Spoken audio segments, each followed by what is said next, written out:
Hey, what's up, guys? Welcome to Lawsplaining the Interwebs. I am your taller than normal host. Get that fixed. Nick Rekieta of Rekieta Law, a small law firm in central Minnesota. Hi. How are you? How are you guys doing? Today we've got some fun stuff to talk about.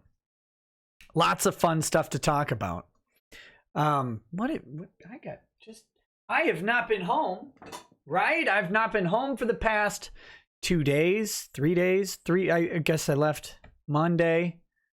It's gone Monday and Tuesday. Got back today. Had a nice comfy ASMR stream for you on Monday. Hopefully you guys enjoyed. A little bit of calm, a little bit of peace. And then yesterday I was not able to do a stream. I was playing the role of caretaker, and by the role I mean that was my job, was to take care, and I did it well. I executed my job effectively.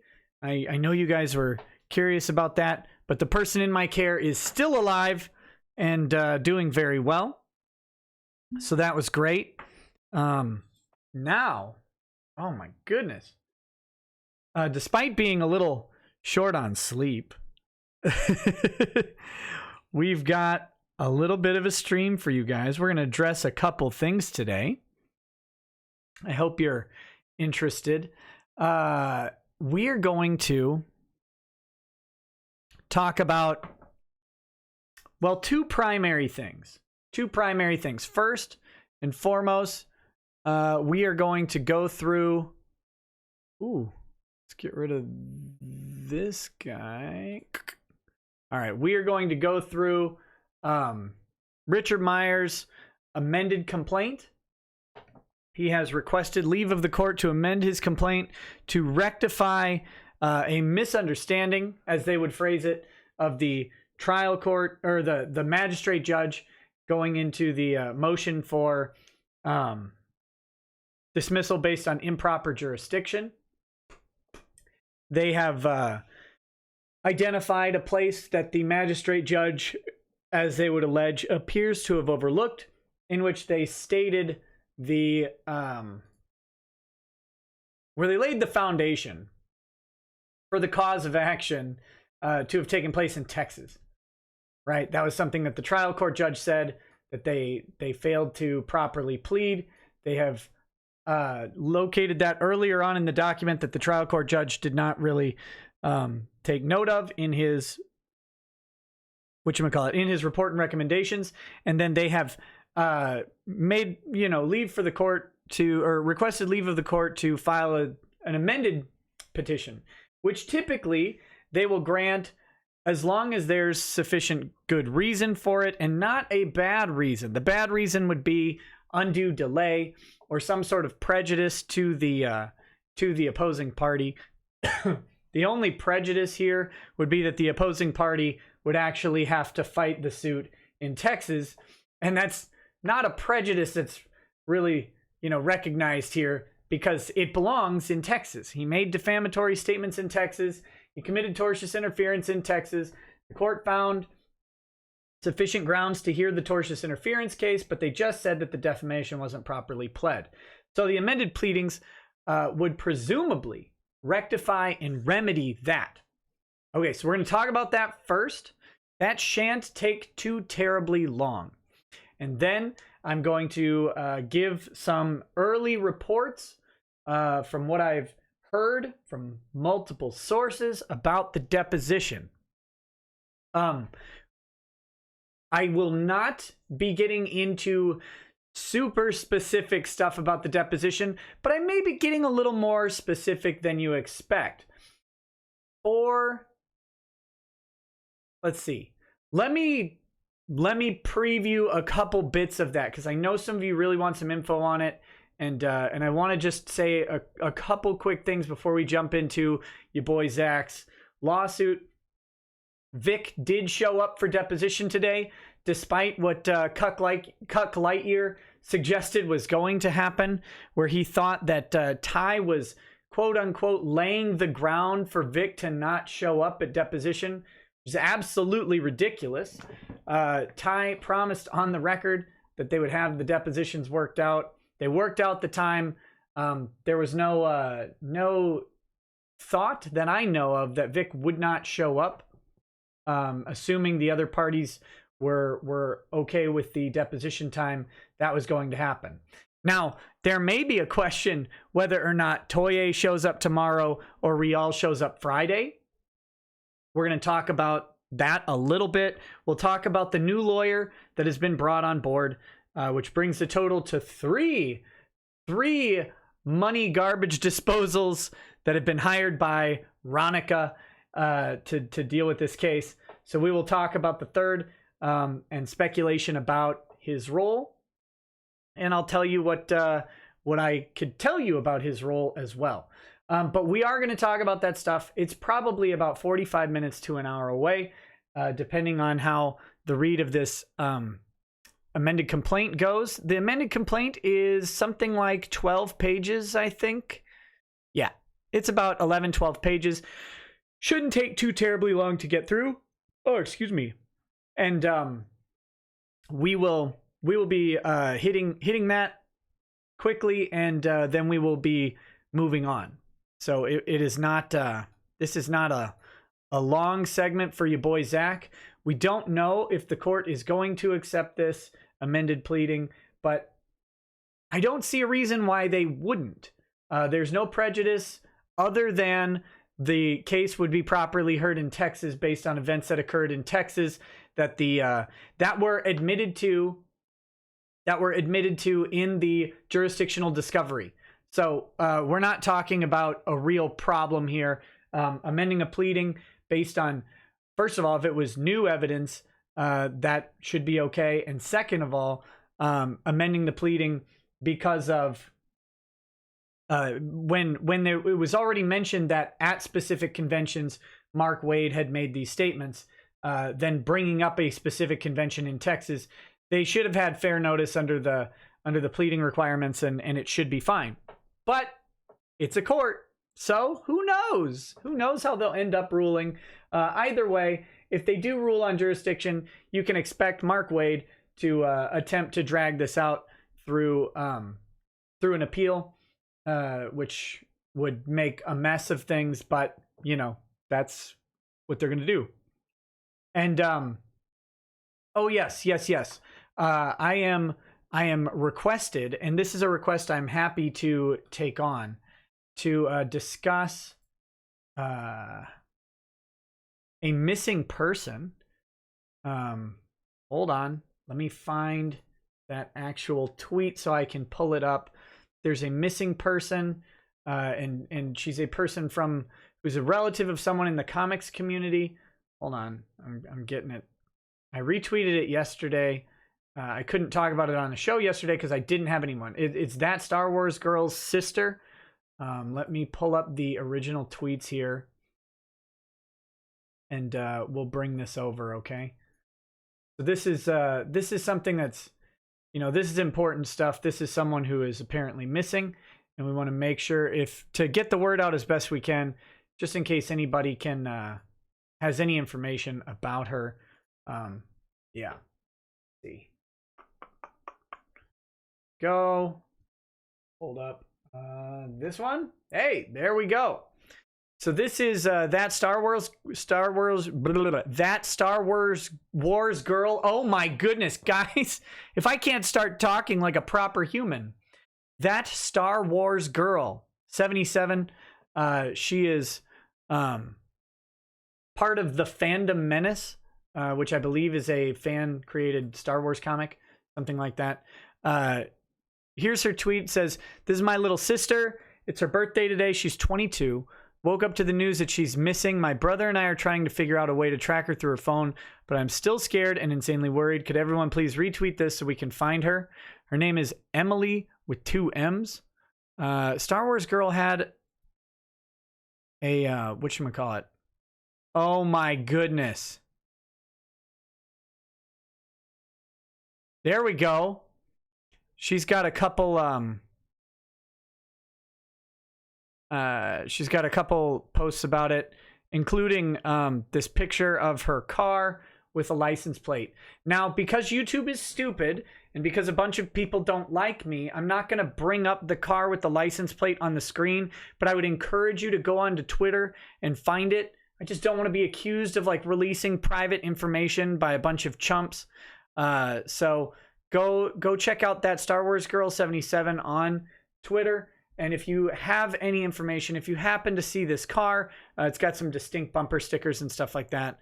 Please pass that along to someone who could help out. That would be wonderful. Thank you all for doing that. Fandom Menace is a community group. So there you go.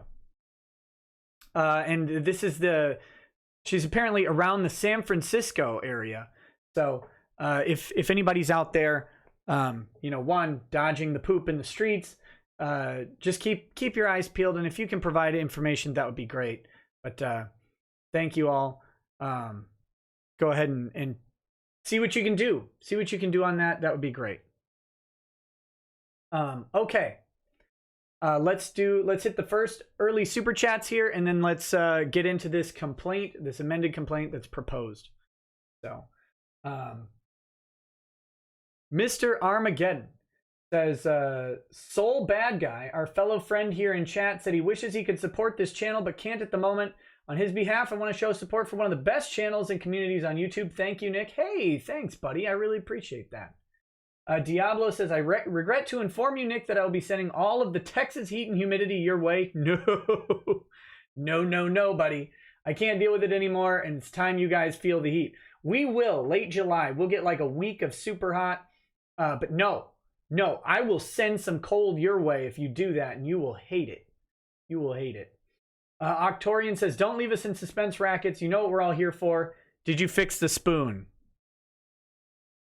I've not fixed the spoon. The plastic on the spoon near the hands is stressed. Look, it's not my fault this diver stole from an Iranian store and was properly punished. It's not my fault at all. Fixing him is a hard task.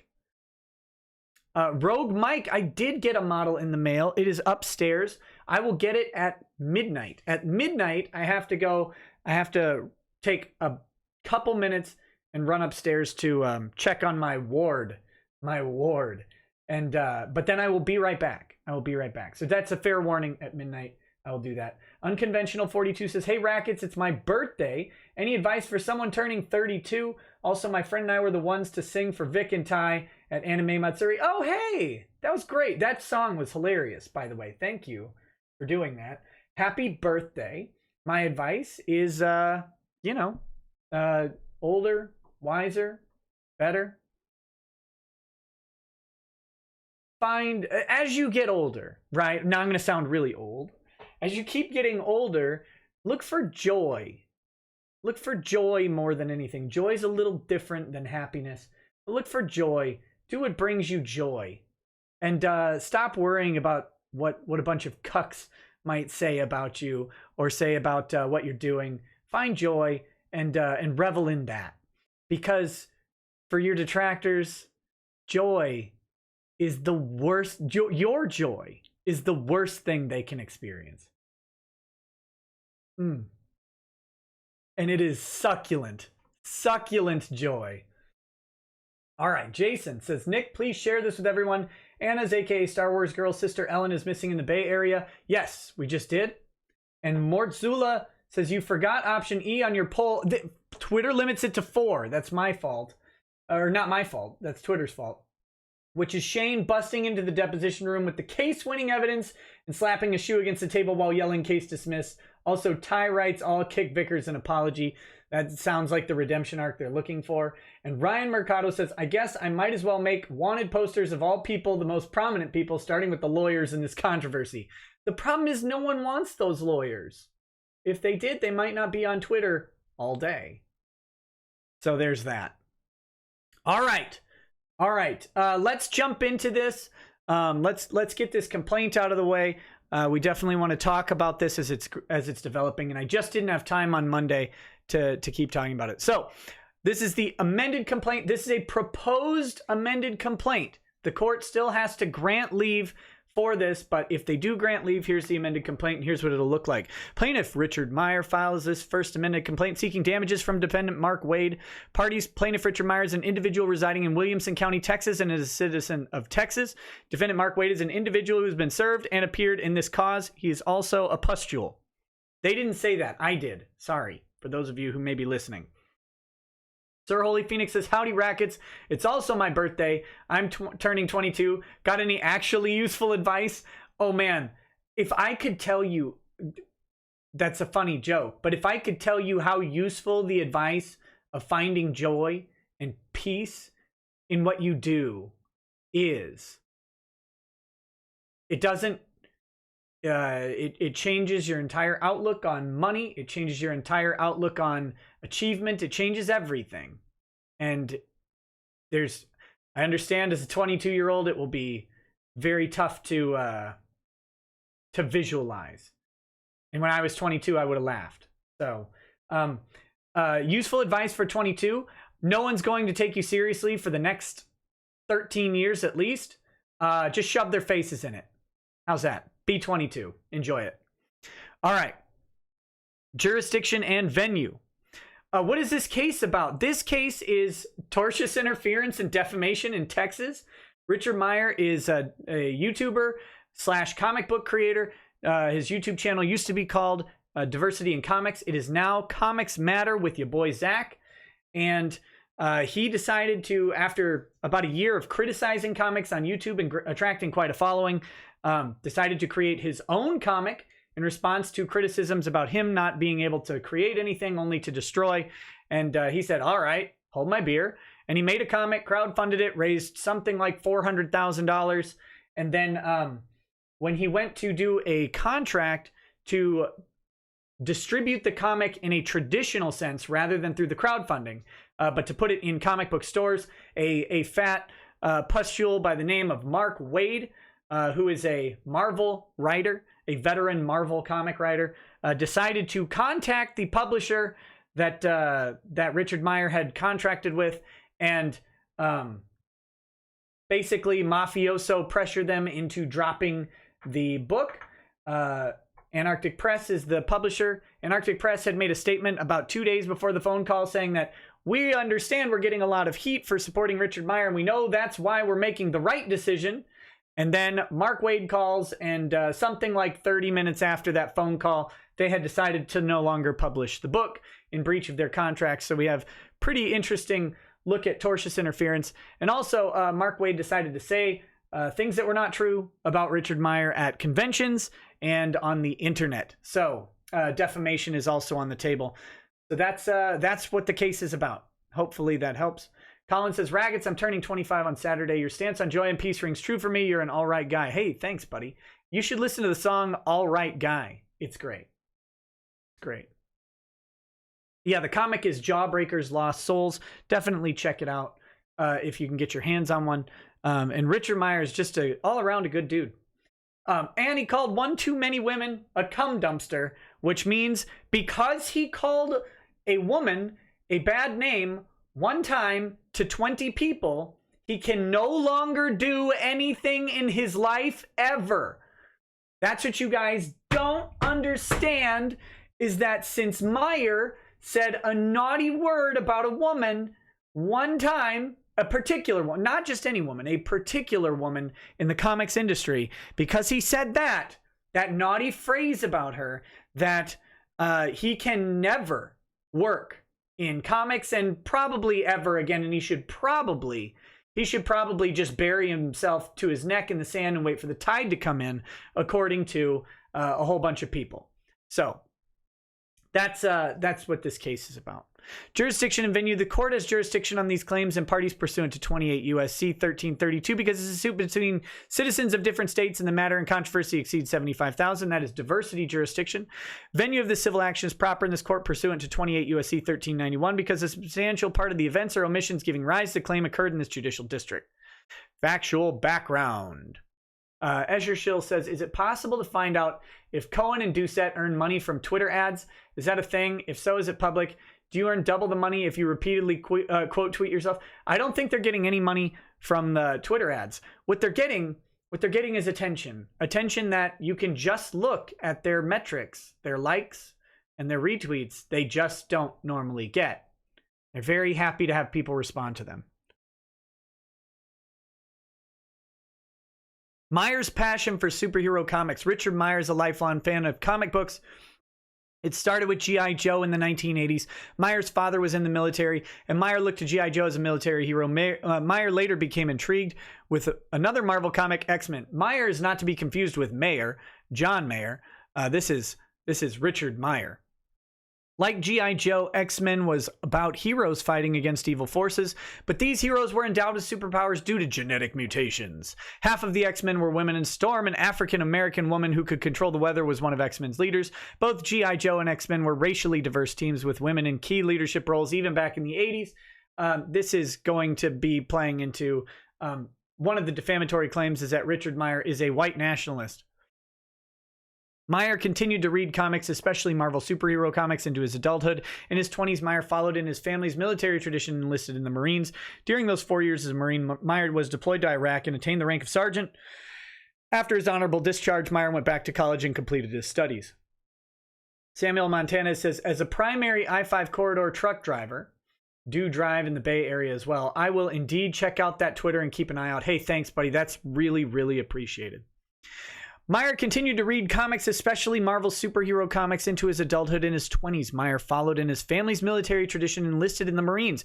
During those 4 years as a Marine, Meyer was deployed to Iraq and attained the rank. Oh, I just read this. After college, Meyer joined the military again, this time as an Army sergeant. Meyer served for another 4 years, and during that time, he was deployed to both Iraq and later Afghanistan. Meyer continued to read comic books and graphic novels during his years of service. So, 8 years in the armed forces. Creation of the Diversity in Comics YouTube channel. Over the years, Meyer had grown increasingly disappointed with what he perceived as the declining quality of the comic books being published by the two dominant industry publishers, Marvel and DC. The decline was accompanied with decreasing sales of comic books overall. The quality had declined in Meyer's eyes due to the publishers' hiring of inexperienced writers and editors who did not have the credentials consistent with those historically recognized within the comics industry. I mean, that's hard to argue with because many of them are just flat out pointless. Meyer believed that the stories were poorly written and increasingly uninteresting and were becoming overtly politicized. Meyer attributed this trend and the accompanying decrease in sales of comics due to the publishers' decisions to ignore their fans' preference for superhero comics, replace those comics with new characters that promoted political ideologies, which Meyer believes dilute the genre. It's for the fans, right? It's for the fans.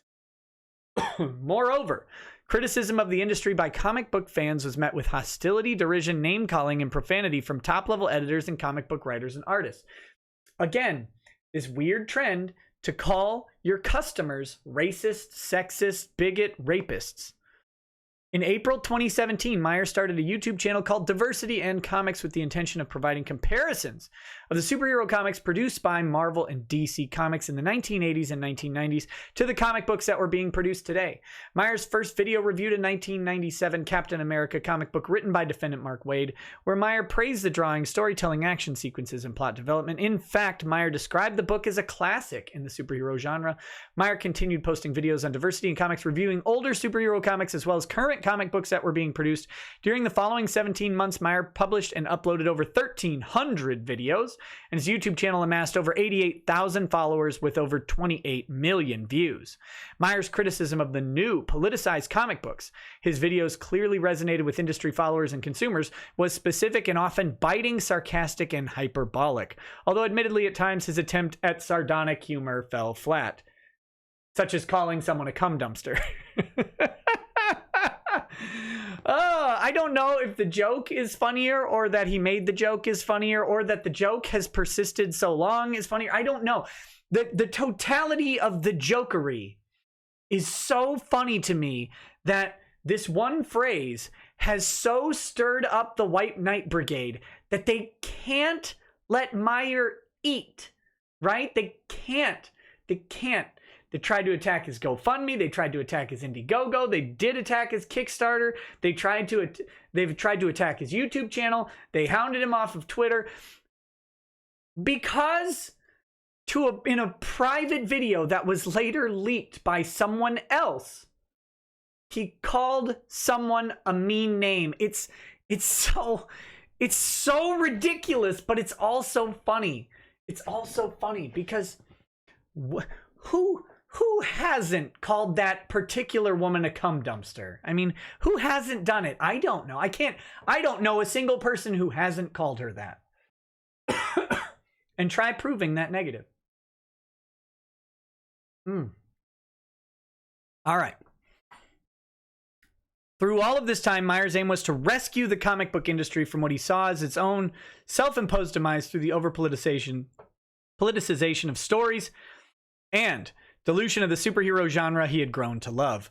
Although Meyer had many followers, his challenges to the entrenched status quo within the industry also gathered a very vocal group of detractors, including Wade, who had an even larger group of online followers.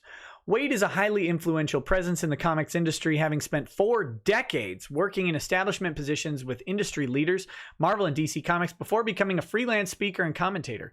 Wade currently works on multiple comic books published by Marvel. During his long career, Wade has written multiple series that are considered classics in the industry. Wade has thousands of friends through his Facebook posts and almost 100,000 Twitter followers. Wade and his followers were either part of or supported the comic book industry establishment that Meyer routinely criticized on his channel. Both Wade and his followers were angered by Meyer's critical account of their comics and their use of comics to promote political ideology, resulting in sometimes pointed and public exchanges with Meyer over the validity of his critiques. Your critiques are invalid because we don't like being made fun of. By contrast, while critical of politicization in comics, Meyer himself is not politically motivated, nor does he hold political views outside of the mainstream. He just believes that political agendas should not be embedded into comic books and that doing so is a significant factor in the demise of the industry. For example, the number of stores specializing in sales of comic books has dwindled over the past 10 years from over 4,300 to about 2,100. Number of books sold has dropped approximately 50% between 97 and the present. Clearly, the product being generated by the industry leaders is not appealing to modern audiences in the same way that Meyer's treasured superheroes of his youth were embraced. This demise has been presided over by the 2 industry giants, DC and Marvel Comics, who dominate with roughly 90% of market share, while similarly 90% of the distribution of books is controlled by a single entity, Diamond Comic Distributors Incorporated, which holds an acknowledged monopoly over direct comic distribution in this country. Independent artists face significant hurdles in getting fresh product to the comic book consuming marketplace. Without sponsorship from DC or Marvel and support from Diamond, new voices cannot be heard effectively through traditional channels. Meyer's aggressive criticism led to unfounded claims by establishment supporters like Wade that he held a number of socially extreme views which are flatly untrue. By late 2017, media reports began to emerge characterizing Meyer as a bigot, racist, and part of a group that promotes white supremacy, which is false. We know that Renfamous does this, but Meyer does not. At various times, Wade has described Meyer as a serial harasser of women, women is generous, and minorities, and claimed that he promotes hate and intolerance. These statements were intended to discredit Meyer and detract from his vocal calls for fundamental change within the comic book industry. Jawbreakers, comic book, and Wade's interference with Antarctic Press. One of the criticisms leveled by Wade and others against Meyer has been that he had only complaints about the emerging low-quality product and had no solutions or appreciation for the difficulty of creating quality work. Meyer decided this point had some validity and that he should channel his vision into creation of what a comic book true to what the tradition should be. On April 9th, 2018, Meyer publicly announced that he was publishing his own book, Jawbreakers, Lost Souls, a story about 5 ex-superheroes that come out of retirement to protect a giant mutant ape from being exploited by a warlord. It was a decidedly apolitical, straightforward, multi-superhero comic. It is devoid of any bigoted, nationalist, racist, or gender themes. Also, as his opposition would make note, it does not take place in Texas, nor does it concern Texas or Texas travel. Meyer had teamed up with top-tier artists, I have to be careful, I read that as artists, to illustrate and color the book, and was in discussions with a small independent San Antonio-based comic book publisher, Antarctic Press, to publish and distribute the comic book. On the same day, Meyer started a crowdfunding campaign to finance the book. That campaign raised over $50,000 in the first 4 days and over $110,000 by the end of April. Clearly, the market was looking forward to a fresh voice and an alternative to the establishment's status quo. The crowdfunding campaign officially closed on May 9th, 2018. By that time, Meyer and Antarctic Press had agreed on the terms for publishing Jawbreakers. They agreed that Meyer and his team would produce the book and that Antarctic Press would publish and distribute it. Meyer and Antarctic Press agreed that after paying all costs of production, they would split the profits from sales 50-50. In addition, Antarctic Press agreed conceptually to publish future comic books written by Meyer, including Iron Sights and later Jawbreakers editions. That same day, rumors and leaked chat transcripts suggested that certain retailers aligned with Wade and his followers had agreed not to carry Meyer's book and to boycott Antarctic Press because of the misinformation being spread, oh my goodness, about Meyer and his views. Initially, Antarctic Press was not flustered. Instead, Antarctic Press responded, "That just shows me we're doing the right thing, standing with you." Later that evening, Antarctic Press publicly announced on its Twitter page, "It's official, we're publishing Jawbreakers in September." Less than 36 hours later, Wade tweeted to his followers that he was going to contact Antarctic Press to interfere with its impending publication of Meyer's book, saying, "I have a call into Antarctic Press. Until I hear back, I'm hesitantly willing to give them the benefit of the doubt that they don't really understand who or what they're getting into business with," which, though it would seem a stretch, is a possibility. If I do hear back, I'll report in. Also, please keep me away from flames, graham crackers, and chocolate because I don't want to be squished and eaten. Nick's Hex says, "My 80-year-old aunt just found out she lost her medical coverage given to her after retiring from the family business, and her son is now suing the company. Your prayers are appreciated as this lawsuit tears my family apart." Oh man, good luck. Good luck. That lawsuits and families suck. They really do. So best of luck to you and her. On information and belief, this triggered an onslaught by Wade's followers against Antarctic Press with calls and threats to Antarctic Press and its owners, other unaffiliated businesses. Later that day, Wade spoke by telephone with one of the owners of Antarctic Press and convinced him that Antarctic Press should repudiate its contract with Meyer, frightened for its very survival by Wade's threats, and primarily because of his unwelcome interference, and I would say unwelcome advances. It's almost like Mark Wade raped Antarctic Press because Mark Wade is a rapist. Antarctic Press caved to Wade's pressure and issued the following statement. After careful consideration, it is the decision of Antarctic Press to not release the comic series Jawbreakers. Antarctic Press is a staunch believer in creators' rights and giving creators a chance to showcase their creation, allowing that creation to be judged on its merits. Except they didn't do that here. Many forces, many of them should be viewed with great trepidation about our society acts. I think they mean about how our society acts, have led us to this decision. We do not take this decision lightly, as we do believe that there should be separation between art and the artist, and that separation has been blurred in our decision.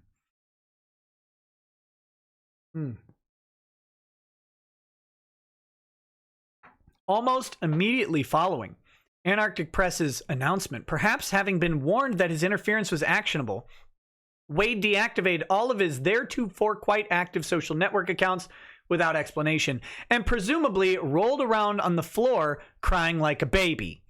Following Antarctic Press's experience, no other publishers would consider publishing Meyer's comic book. Meyer's only option was to self-publish by creating his own independent publishing company, which he did. At significant expense and after significant delay in publication of Jawbreakers, Meyer is now performing all the tasks that Antarctic Press would have performed in the absence of Wade's interference with Meyer's contract.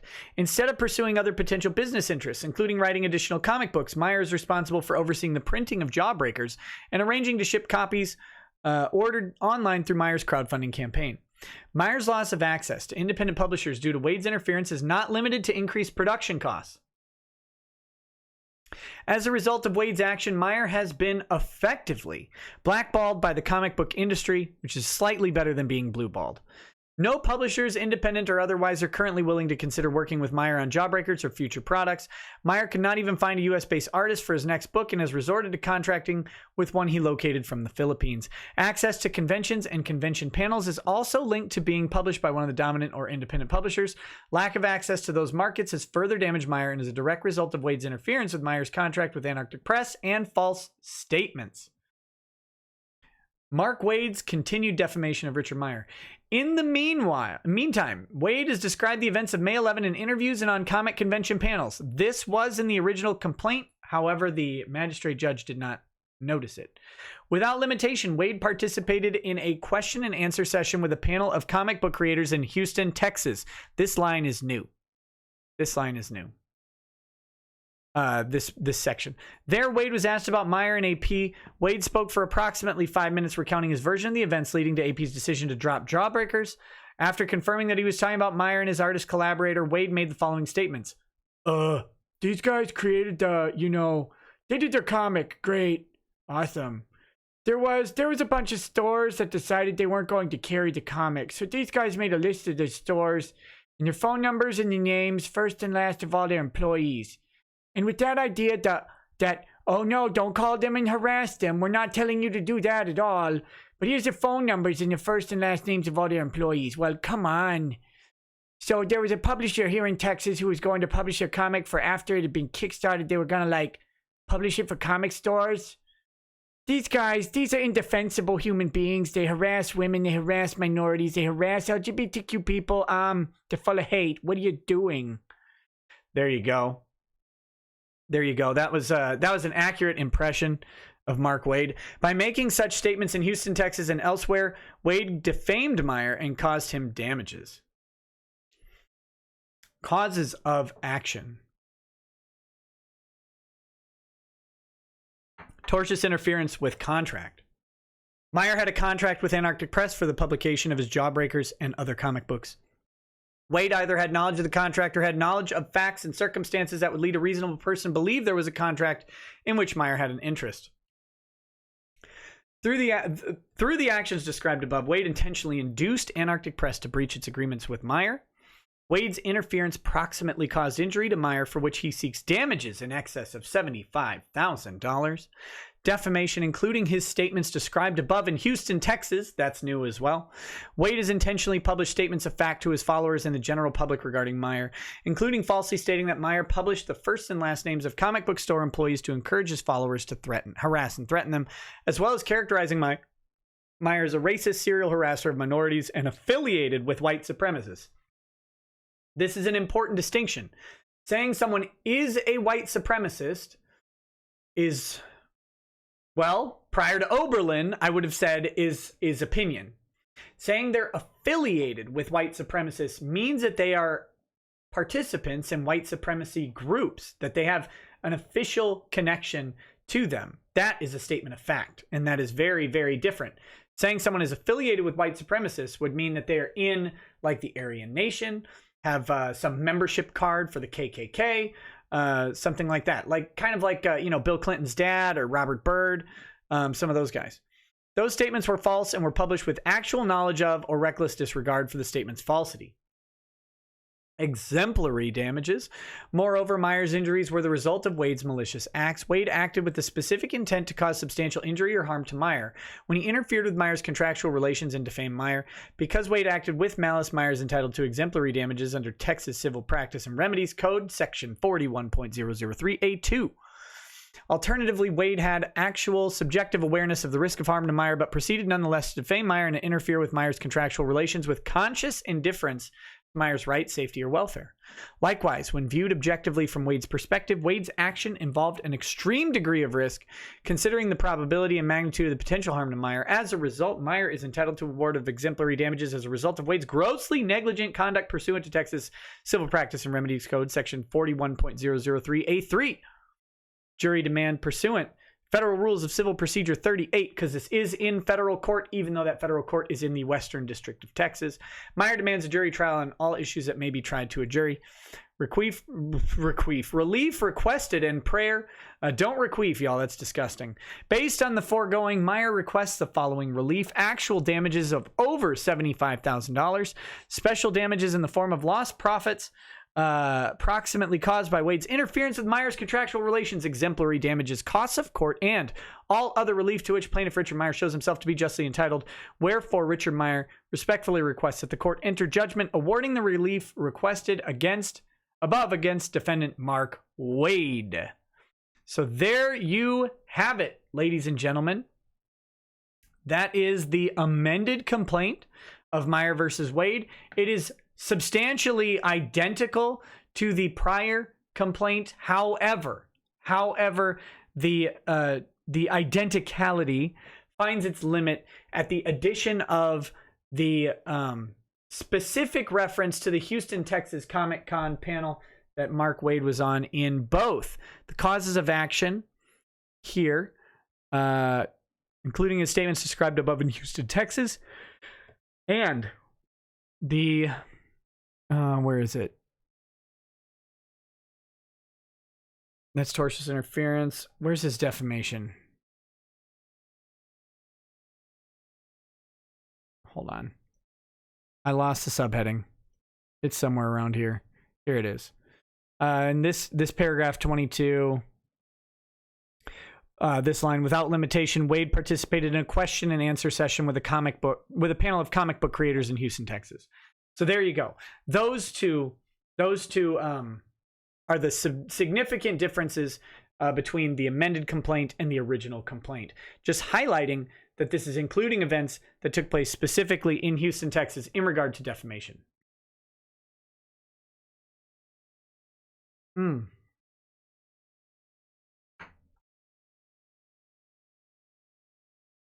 Nathan Salvetti, I do think that this amended complaint will be accepted as a non-binding gut check. I think it will, because it doesn't prejudice the defendants to hear the case in Texas. There's no prejudice to having proper jurisdiction. And that would be their argument.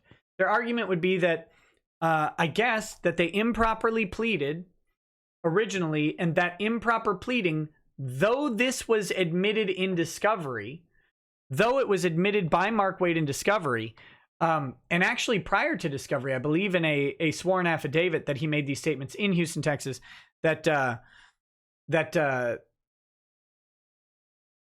somehow Texas taking on the defamatory statements that were made in Texas would be prejudicial. That's a hard pill to swallow. So I think they've got a good shot on this one. I really do. But we'll see, right? We will see. We've got Blaine 20 says, I wish I wasn't at work, but had some wine in front of a fireplace to listen to Granddaddy Rackets read lawsuits. Well, thanks, buddy.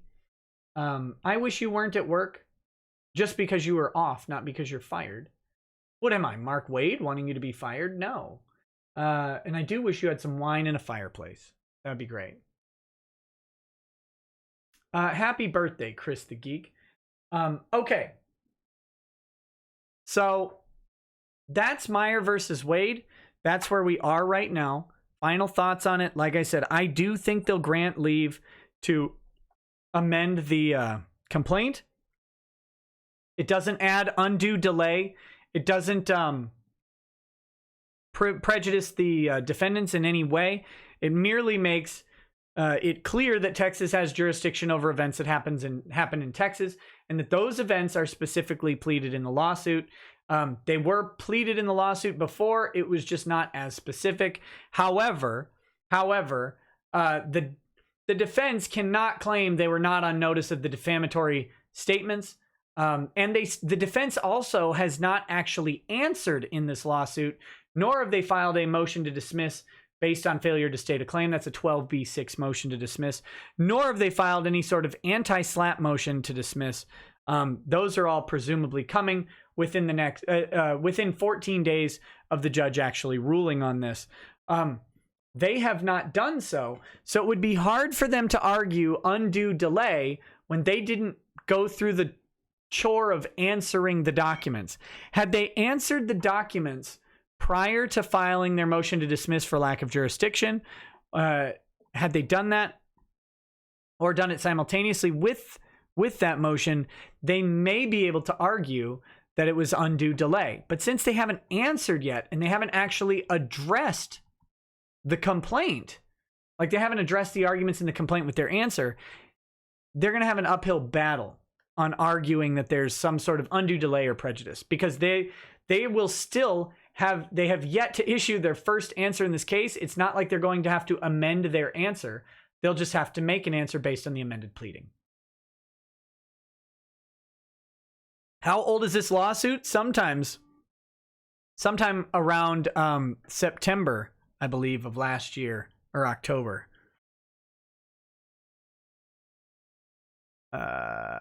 Okay. So that's that. That's that. Yeah, October. I think it was October like 5th of last year, something like that. It was early October that that this lawsuit was filed. The events that took place were sometime in May, I believe, of last year. That was when I interviewed Richard Meyer. Was back in May. So, so that's that. This suit is not a year old. The events that led to it are a year old. How's that?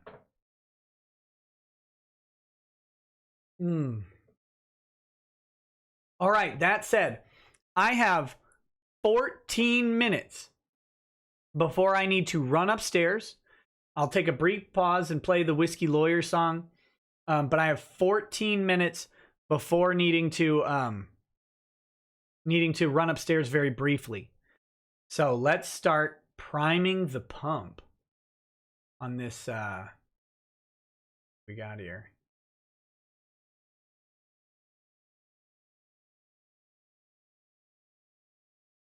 Hold on. I gotta change an audio setting so that the thing will actually play. There we go. Got about 14 minutes before I need to run upstairs. So let's prime the pump on this deposition discussion. I actually don't know how long this stream is going to go tonight. We may only go an hour longer. We may only go to like 1, or we may go to 1:30, or we may go to 2. It all depends. Part of it depends on you. Part of it depends on how annoyed I am as we start going through this. Okay?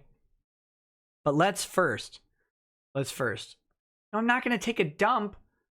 I've got to go. The long and short is that Lady Rackets had a surgical procedure yesterday, and I have to go give her some, medicine and make sure she's doing okay.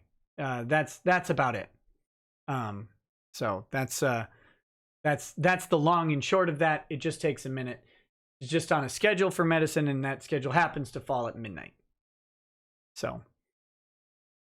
It means a 4-hour stream.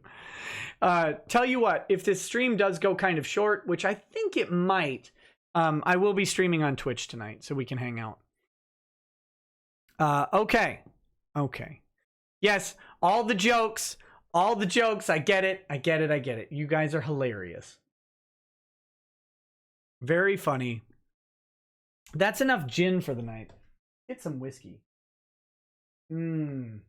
I've been holding on to this. This is a very special bottle of Suntory Royal. I have very little left. I got this from my grandfather after he passed away. It was one of his favorite whiskeys. And just realized that I've had this for a while. It's getting low, and if I don't drink it soon, I'm going to miss my opportunity to drink the whiskey while it still tastes good. So I think I've half or one more shot left in there. We'll see what tonight brings. Yeah, Lady Rackets is doing great. She did not have a baby. We do not have a 6th kid. No. Nothing like that.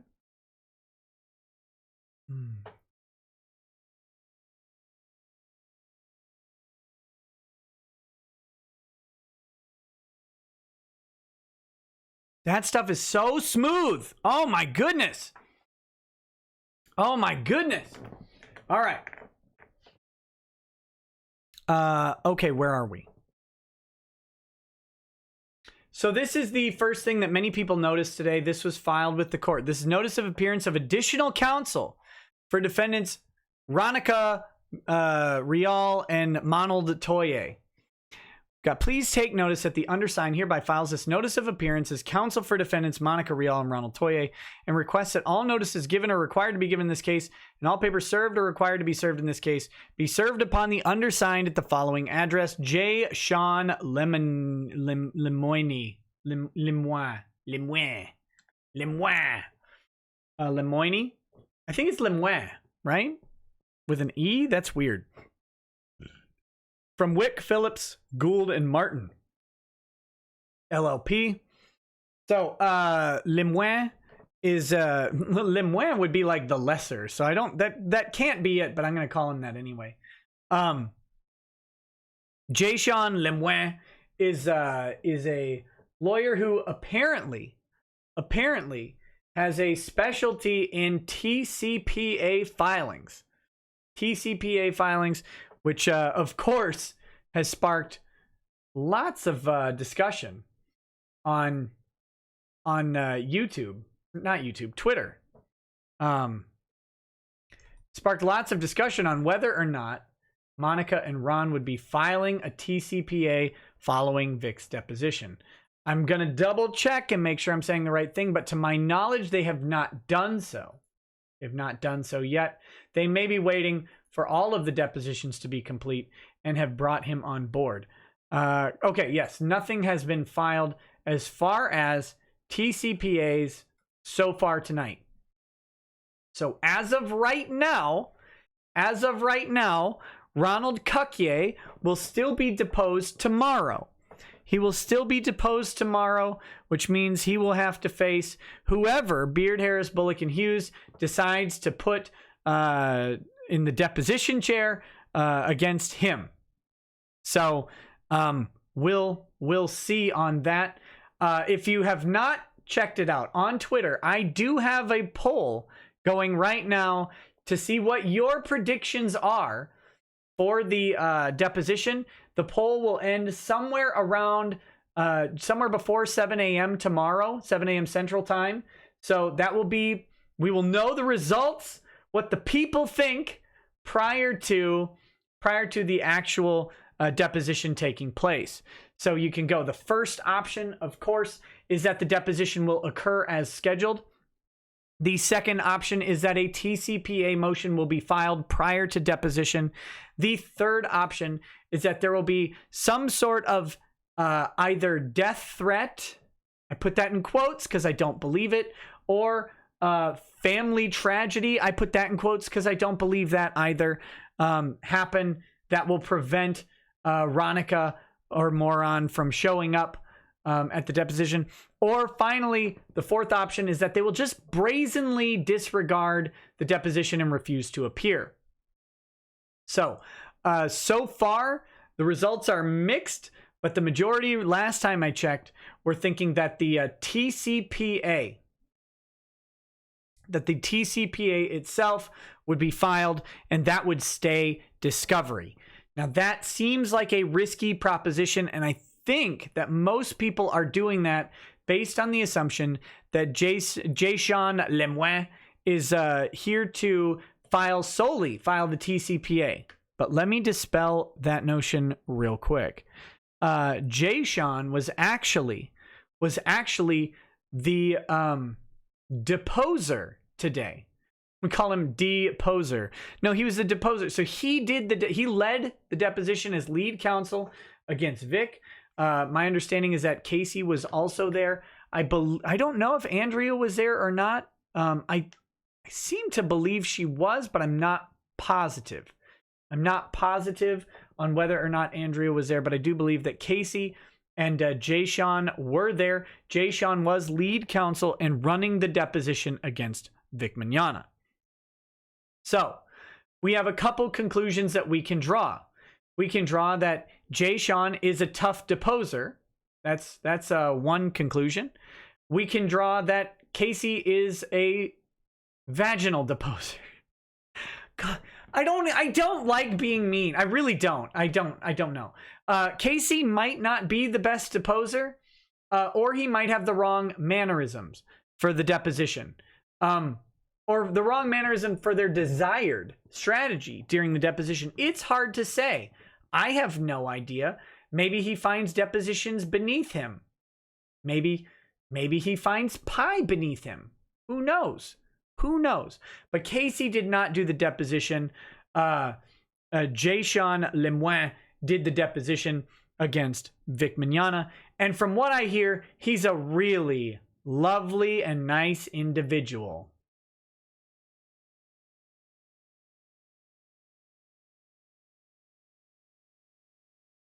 So there's that.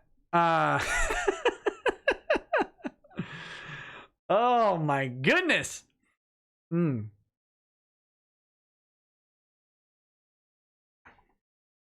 you can take For that, what you will.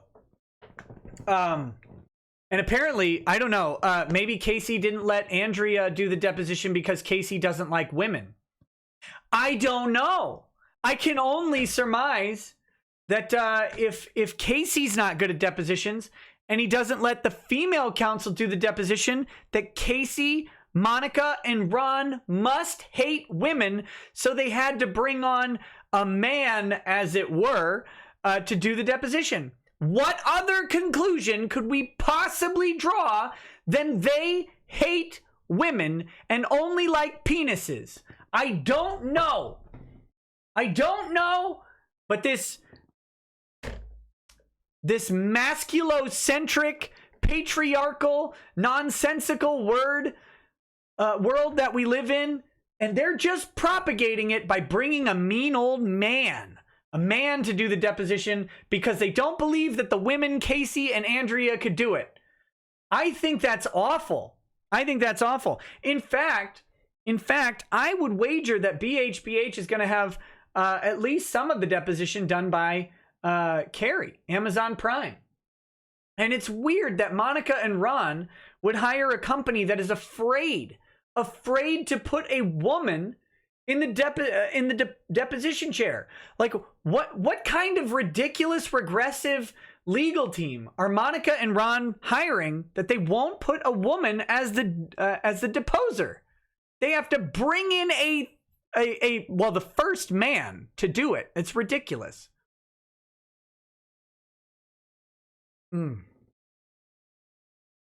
I don't know what to say. I don't know what to say. It seems absolutely very not current year of them. Very not PC, not current year. Their fellow voice actors should shame them. Shame them for taking jobs away from women. I mean, just think about it. They took a job away from a female deposer and they gave it to a nasty man named Jason Lemoine. Absolutely gross. A little bit creepy. That's a big yikes. This ain't it, Chief. Big oof. Big oof. Hated 7 DTD says, I saw a bird. You did. You did see a bird. Ugh. I don't know what else to make of it. All right, guys. I'm clearly stalling because it's almost midnight. I'm going to run upstairs. But while I do, enjoy the soothing sounds of My Room Records with his whiskey drinking lawyer. Rumor has it, My Room Records is producing a theme song for a lesser attorney than myself. Tyronus Beardicus is apparently getting a theme song. Although I protest. What has Ty Beard done to deserve a theme song? Has he started a YouTube channel? No. What, he's been practicing in court for 22 years and he's a little fireball with a beard. Oh, yeah, so who cares? He's a successful litigant for the past 2 decades. His firm has never filed bankruptcy. He does. What does he have? Does he have a podcast with a Patreon that he hasn't done in months? Does he have that? Does he tweet 400 times a day? Why does he deserve a theme song? I can't figure it out. But My Room Records is a good and charitable individual, and so apparently he says, or he hints. I shouldn't say he says. I don't want to put promises in his mouth. He hints that Ty might be getting a theme song in the very near future. So if you guys will if I could beg your pardon for just a couple minutes, I will be right back. And here comes that theme song.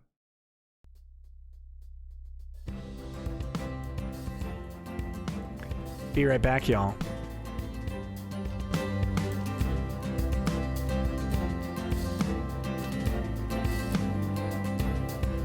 Oh, he drinks a fair bit, but you realize that it just helps get his noggin jogging along. With his glass by his side and his kids asleep tight, we'll hear some lawsplaining tonight. With his microphone muted, we'll laugh at this boomer until he explains it's all part of the plan. watch his face become redder as he becomes meta, raging at idiots from Twitterland. From the white shores of Maine to the hills of Glenlivet, there's no one who explains the law better than Nick. So pour out a glass for the ones who have passed to make the law what we have now. Oh, his lady is fair, and she handles herself with the grace of one who has borne many children. As the wife of a lawman, she makes sure that he has the time and the place to provide for them there. So pour out an ardbeg, a bow, more a Lafroig. The spirits flow as the ones who get unemployed. So pour out a glass for the Deposed on Twitter as we hear lawsplaining tonight. From the white shores of Nan to the hills of Glenlivet, there's no one who explains the law better than Nick.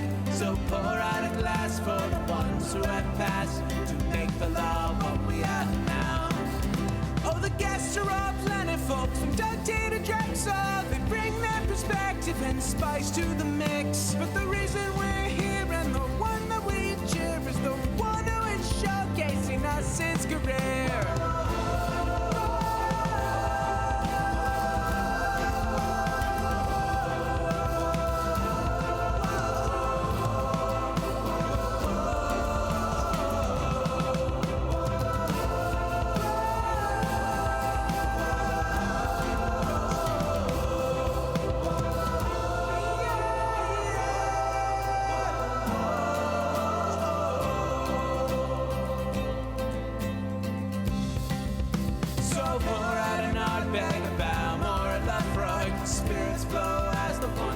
Get unemployed, so pour out a glass for the Deposed on Twitter as we hear lawsplaining tonight.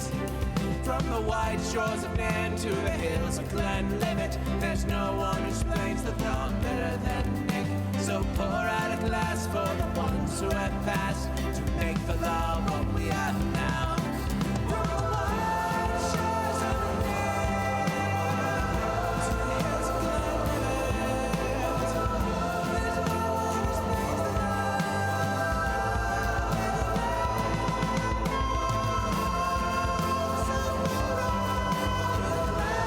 They don't call me a Minuteman for nothing.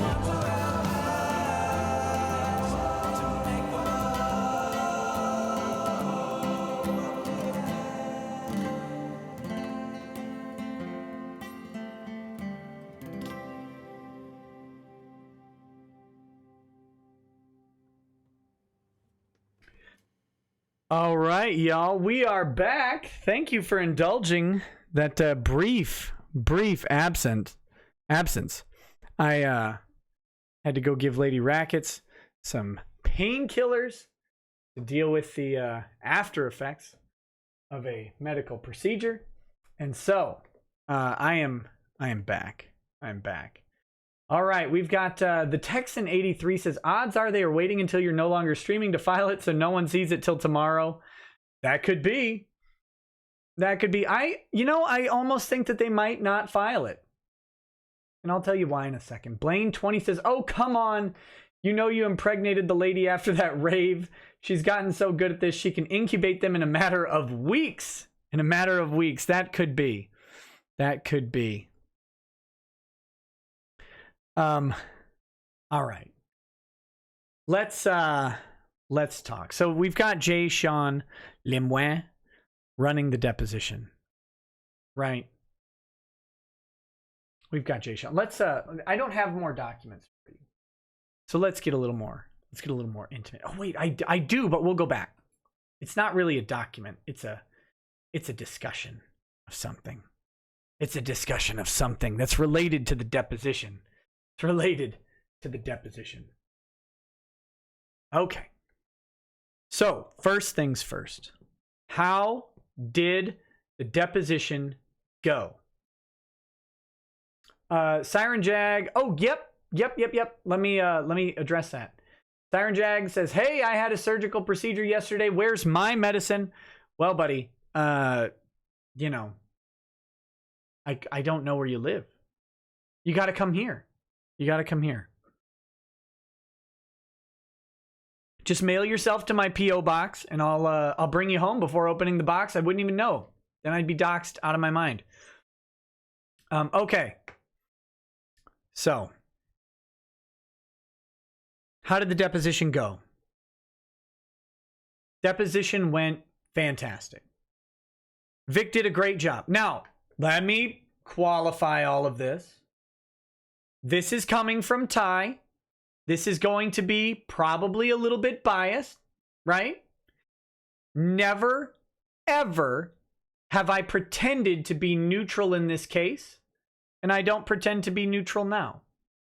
But my reports from Ty, as well as from other people who will not be named yet,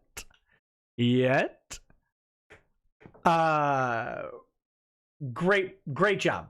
Great job by Vic. Let's talk depositions. And when I say great job, I have to say, from what I'm hearing, an absolutely great job. Let me suggest how Ty might describe it. Ty was giddy with how good of a job Vic did. And a neutral party in the room, very familiar with depositions, suggested that Vic was one of the best deponents they'd ever seen. How's that? Is that good for you guys? Is that good? Because deposition, I think that these dorks were planning on deposition breaking Vic.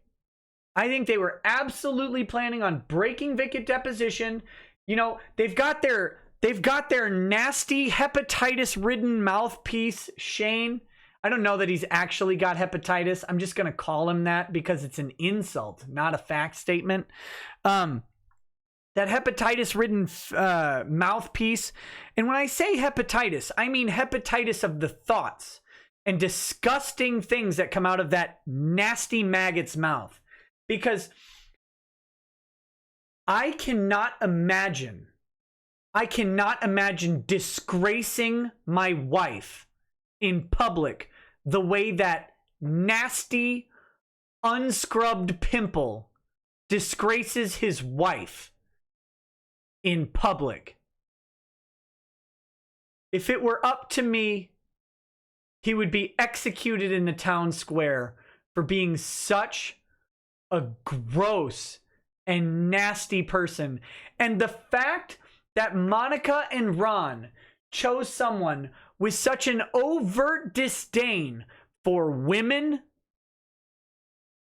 to be their mouthpiece is telling on just how few of allies those nasty people have in their corner. Okay? Think about that. Imagine you are a cuck, a girlfriend or whatever. Imagine you are Moronica and you have to pick an ally in your war against the rapist, nasty, creeper Vic Mignogna. And you pick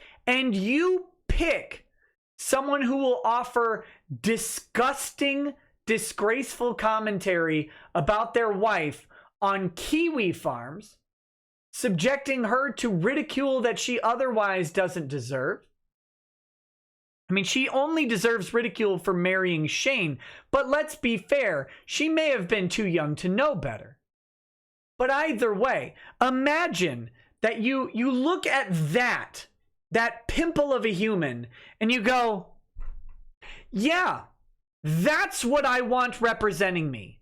I want a liar, an unwashed, I don't even know how to describe it, who will disgrace his wife in public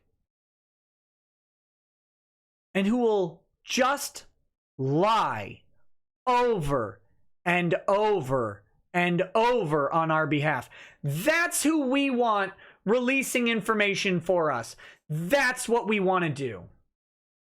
That's what we want to do. I can't put myself in that space. If my options were Shane and a random homeless person, I would pick a random homeless person. If my options were Shane and losing the case, probably pick losing the case. I don't know what worse thing you could pick than Shane Holmberg to deliver messages for you. I'd be worried about contracting AIDS. Just by talking to Shane through the internet, I would be worried about contracting AIDS. I get tested weekly because sometimes I tweet something that came from Shane. Can't be too careful, y'all. I don't know where that's been. I really don't. All right. So, where was I? Where was I? Why am I talking about Shane? Well, it doesn't really matter. Shane is a dumpster of a human being. I can't say that enough. An absolute tragedy of humanity. So, either way, these people had to go in and do this deposition against Vic. And some of the things we can learn about them revolve around their deposition questions. We can learn about their case a little bit from their deposition questions. We can learn about what their plan is going into the suit. We can try and figure out if they've got any evidence based on their deposition question. And we don't know how that will end up working out ultimately, right? That it could be a magnificent screen, but this is their opportunity to ask Vic about all of the important things. Okay? So let's cover what some of the things they asked Vic about.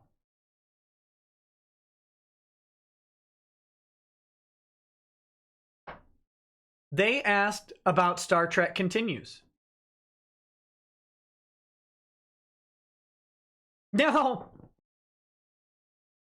put yourself in the shoes of being sued for defamatory statements and tortious interference. What's the first thing on the menu that you want to... Now, I'm not saying they asked this first, but what's high on your list of questions? Star Trek Continues, right? That makes sense. Let's ask about a fan web series that you did on YouTube. Yeah, I mean, there you go. There you go. That's a good line of questioning. What's another good line of questioning? What should you spend like an hour to an hour and a half discussing?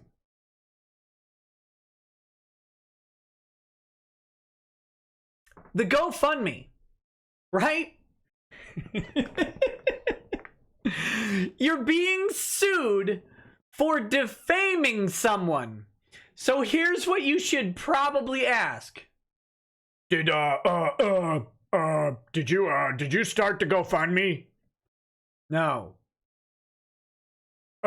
Did you ask Nick to start the GoFundMe? No. Hey, you know what? You guys out there, watch. I know you're watching because you like to watch. I know. You can't turn your eyes away from me talking about your absolute terrible lawsuit performance. I know you can't turn away, but listen. I don't lie to you or anyone else. I don't have to lie anymore in my life. I'm not 8. Okay? I'm not 8.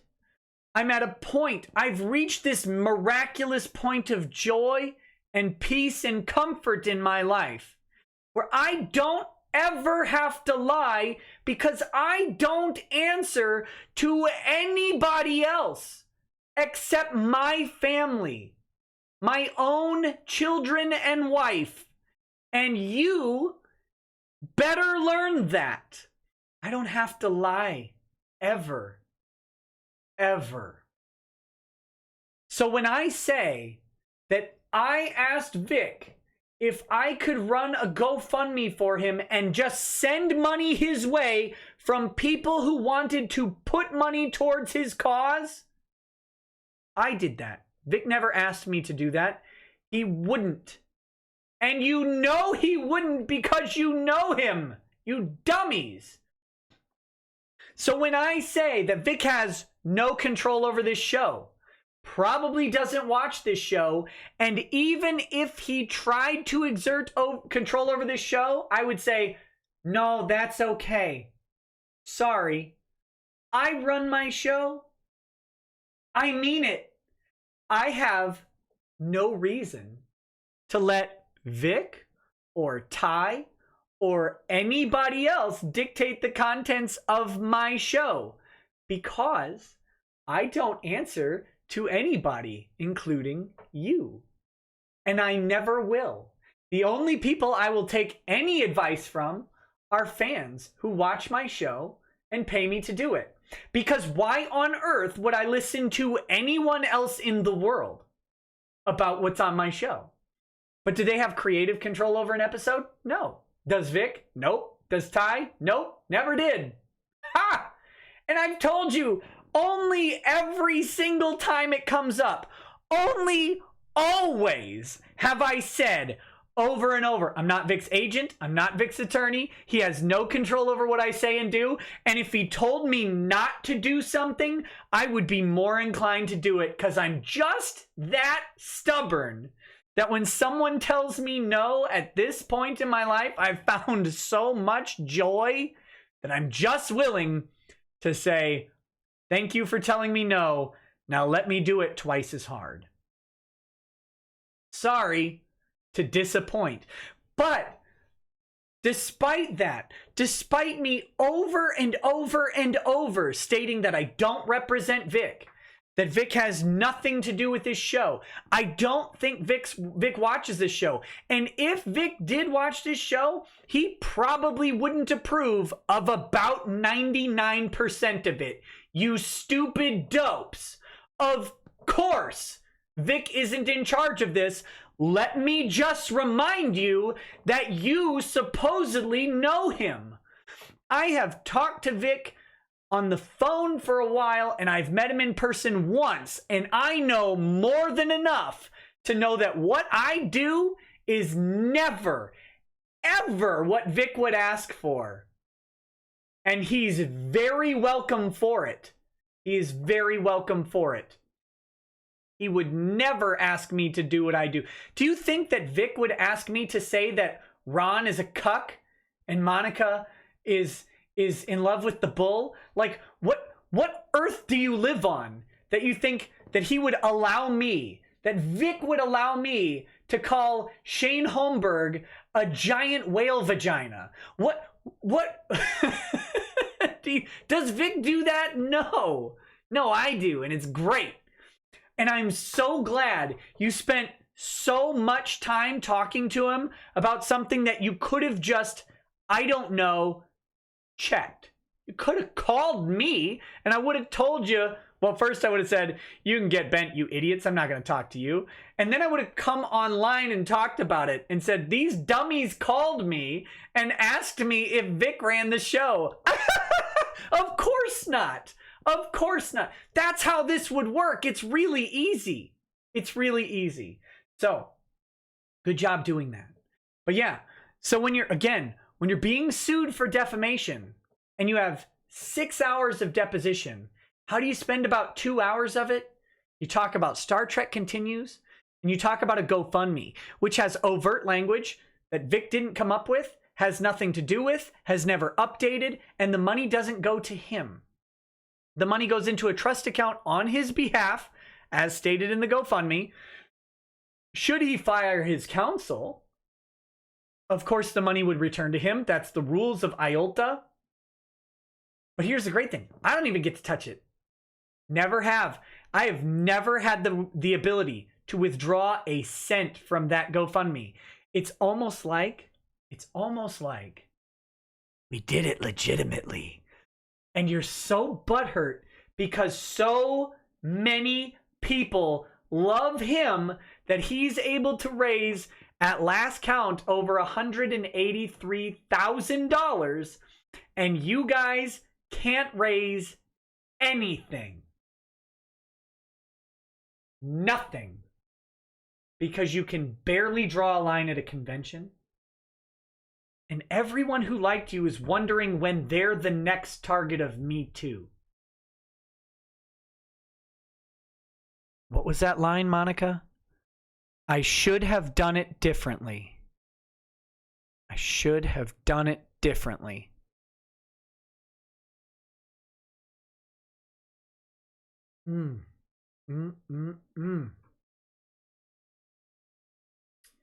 Corey Miller says, Nick, they're trying to prove he's a public figure with Star Trek Continues. Good luck. Good luck. If he's not a public figure from anime, Star Trek Continues doesn't make him a public figure. Not a chance. Let's see. DOG Beera says, Kick Vic has a bad case of hepatitis, Shane. Ryan Smith says, yes! Keep it up, Vic. Shoot. Shoot. In the voice of Lady Rackets. I will make it a trend for her. Get well soon, my lady. Escher Schill says, oof, somebody check on Shane really quick. That was brutal. Can Meyer sue Wade in California if these motions don't go his way? Is that practical? Yes, sorry, I know the subject is done. I'm just curious. The answer is yes. Yes, he could sue in California, but I don't think that'll be necessary. All right, we've got Hated 7DTD says, they wanted to know when Star Trek continues. When will we get the written version of the Depot? Will there be a verbal fist fight between Ty and Lemonade? There's no fist fight. There's no fist fight. The 7DTD in my name is 7 Days to Die. Probably less of a tongue breaker. So Hated 7 Days to Die. Oh, did you hate the game 7 Days to Die? That's pretty funny. As for the transcript, as soon as I can get it for you, I will. But know this. If you're expecting a transcript, a 6-hour deposition takes a long time to read through. I'm hoping to bring you something so much better. But we'll see. We'll see. All right. Public figure.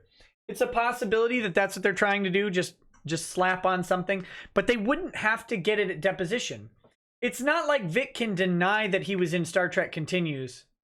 And it may be more beneficial to just allege that he's a public figure because of Star Trek Continues and show like view counts and stuff like that, rather than have it at deposition. That's not overly beneficial to him. Okay. What's next? What's next? What else did they talk about? Of course, they spent some time talking about defamatory statements. We'll have to wait. We'll have to wait for a transcript or something like that to let you know. Needless to say, when I heard about Vic's, I keep calling it a performance. It's not a performance. I'm not saying what he did was a performance. I'm talking about how well he performed as a witness at deposition. That he did not give them much to latch onto, right? Let's see.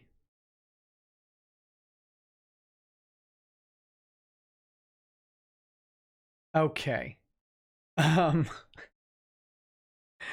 There's some other interesting stuff. I don't know how to adequately describe it without giving a transcript. It's a weird game, right? Depositions are a very, very strange animal. You have a lot of opportunity. And let's talk about that deposition strategy a little bit. So here's what you have. I was making fun of Casey earlier for bringing in a mean guy, for bringing in a mean boy to do the deposition for him. There's a spectrum of strategies. Shane is on all of the spectrums. There's a spectrum of strategies that you can employ in deposition. But for simplicity's sake, let's say you have nice guy and bad guy, right? Good cop or bad cop. Now you only kind of get to pick one because you have the deposer and the deponent, and you have to go ahead and they have to do the deposition, right? Now the way deposition works is your counsel is there. Like Ty is in the room with Vic. I believe Carrie was there as well. They're in the room with Vic, but they don't get to give advice to Vic. They don't get to say, you can't answer that. They don't get to help them. All they get to do is object when appropriate. when appropriate. So you've got your really nice guy, bad guy routine. They picked, from what I understand, bad guy routine. How predictable are these people? Because we've said on this show over and over again, what is their objective? Why haven't they filed a TCPA? If you pay attention to the lawyers on Twitter, okay? And again, I've said this over and over. No matter how cucked the lawyers on Twitter are, they're still lawyers. Now, I mean, some of them don't practice in Texas. Some of them don't practice at all and never have.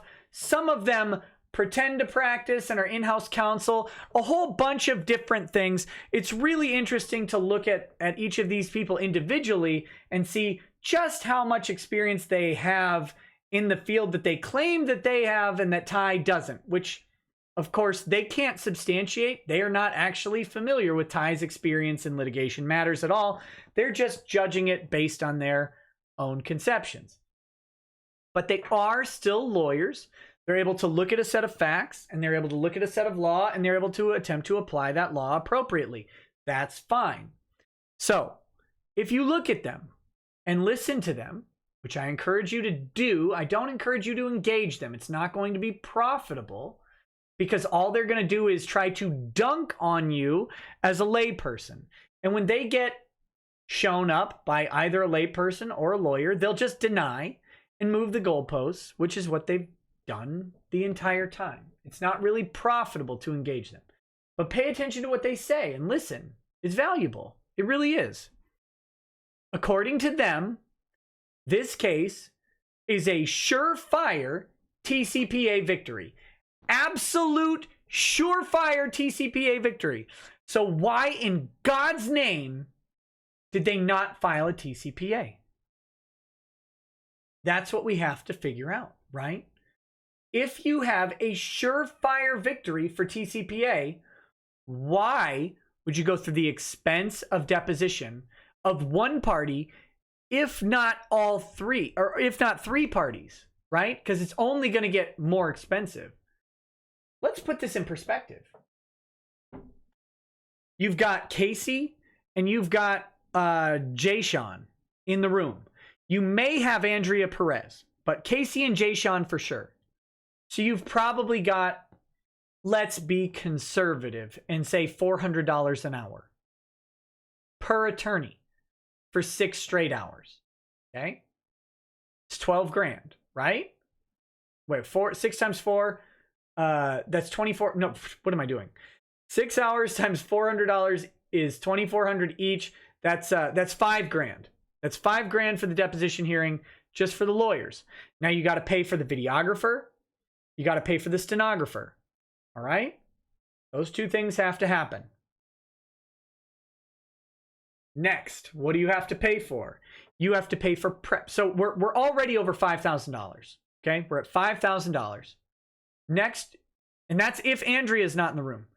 Next, you've got prep. If you've got 6 hours of deposition, you likely are prepping for somewhere around 6 hours. Maybe up to 12. So let's just say it's another 5 grand in prep. That's $10,000. Now, if Andrea's involved in prep, you've got another lawyer on the hook for 6 hours. Now, since they hate women, I'm going to assume Andrea is paid $200 to $300 an hour. So we'll say $250. So then you've got another what, 250 times 6, that's what, 3 grand added on. So you're at this just Vic's deposition, just Vic's, you've got $13,000. Ron's deposition. How do you prepare for deposition when your client is being deposed? Well, you have to sit your client down and you have to depose them. You have to bring in someone, or you do it, and you depose them with the strategy you think the other side will take. You ask a list of questions that you think the other side will take, and you go ahead and you try and get a the best approximation as you can, because you want your client to not be surprised by anything that happens at deposition. So you try and figure out what they're going to ask, and then you do it. So prep for Ron for deposition takes slightly less time than prepping the bull, somewhere around 5-6 hours, right? Because they have to be guessing. Now, they've got a list of things, a list of evidence. They've got a list of tweets from Ron. They've got, they know about the investigation. They know about the Kamea contacts. They know about all that stuff. They're going to be prepping Ron to answer 6 hours of questions about that stuff. You have to pay for the lawyer to do that, and it's probably not one lawyer in the room. So let's figure another 10 grand. So for Ron, you're at $23,000. Add in Monica, you're at $33,000. If we're, just going kind of linearly here, you're at $33,000 that you didn't have to incur. Those costs you did not have to incur if you filed a TCPA before deposition. So going back to it, why on earth do you drop 30 grand if TCPA is finalized, is a done deal?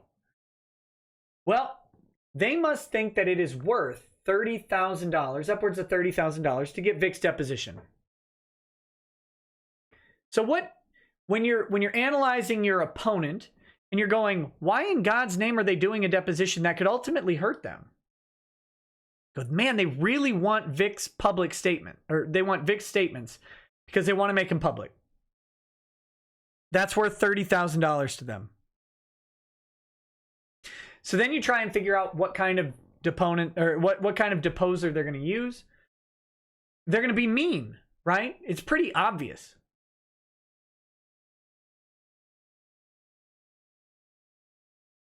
Pretty obvious. Their plan is to be mean. Did I screw that math up?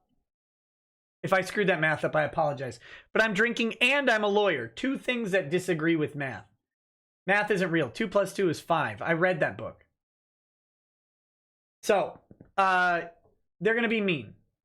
So they bring in Jay Sean. Now, for me, if I'm doing this deposition of Vic, based on what I know about Vic, I certainly do not bring in a man who is going to be angry. That is the worst possible scenario. Put yourself in these people's shoes. Vic is according to them, Vic is a handsy, borderline rapist, pedophile. And you're going to bring in a male to be angry. Vic is also, not according to them, according to me and other people, Vic is also apologetic. Vic is also nice. Vic is soft-spoken. He is sympathetic and empathetic. Go to a convention. The man spends 8 to 9 hours straight empathizing, sympathizing, and identifying with people in all walks of life at all stages of their own personal journey. Some of them are in grief. Some of them are suicidal. Some of them are happy. Some of them are elated to meet him. Some of them are starstruck. Some of them have seen him 100 times and act like old friends. Vic has to deal with, who doesn't come up, who doesn't wait in a 4-hour line to meet someone? Someone who's angry. So you're going to come up with an angry person. Why? Think you're going to get the information by pounding on him and being mean? I don't. I would be, first of all, I'd be a woman. I would be an attractive woman. And I would be obscenely nice. I would be obscenely nice. I would want Vic to apologize to me.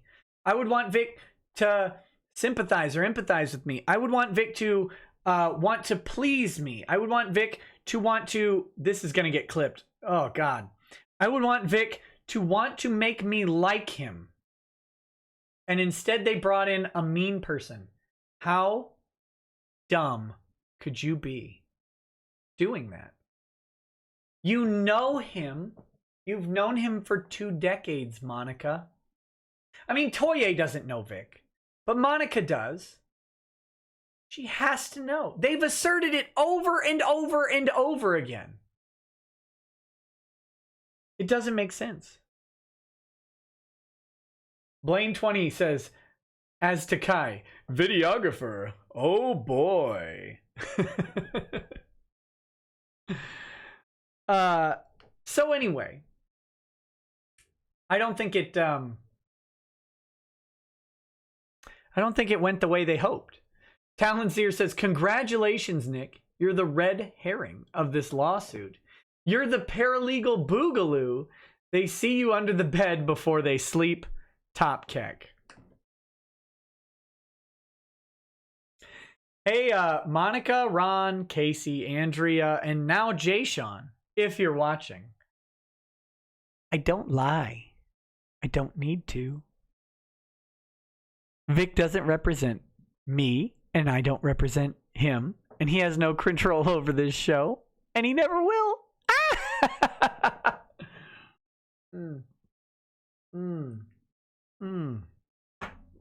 Oh, it's so juicy and sweet. And sweet. The waste of time. The waste of time is so juicy and sweet.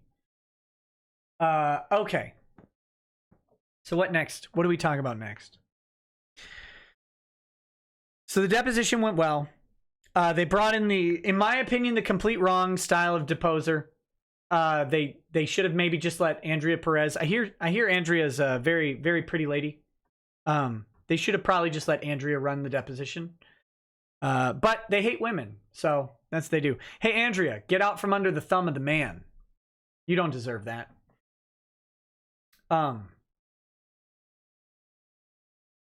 As for the motion to compel, that's a good thing. Oh my goodness. As for the motion to compel, the motion to compel was not set for a hearing today. It will, I don't know if it's been set yet, but I would imagine it'll be set sometime in July, just because June is winding to a close and they've got these depositions. The motion to compel, of course, things could change. If they don't show up for deposition and the judge is going to be there, that could be an emergency ex parte hearing really quickly. So we'll see. But the motion to compel will likely be in July. We'll see. I'll let you know as soon as I know when that's filed.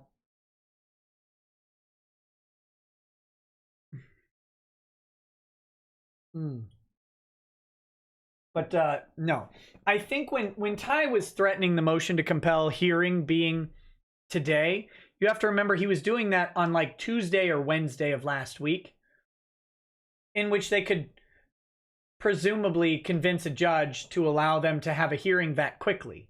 Okay?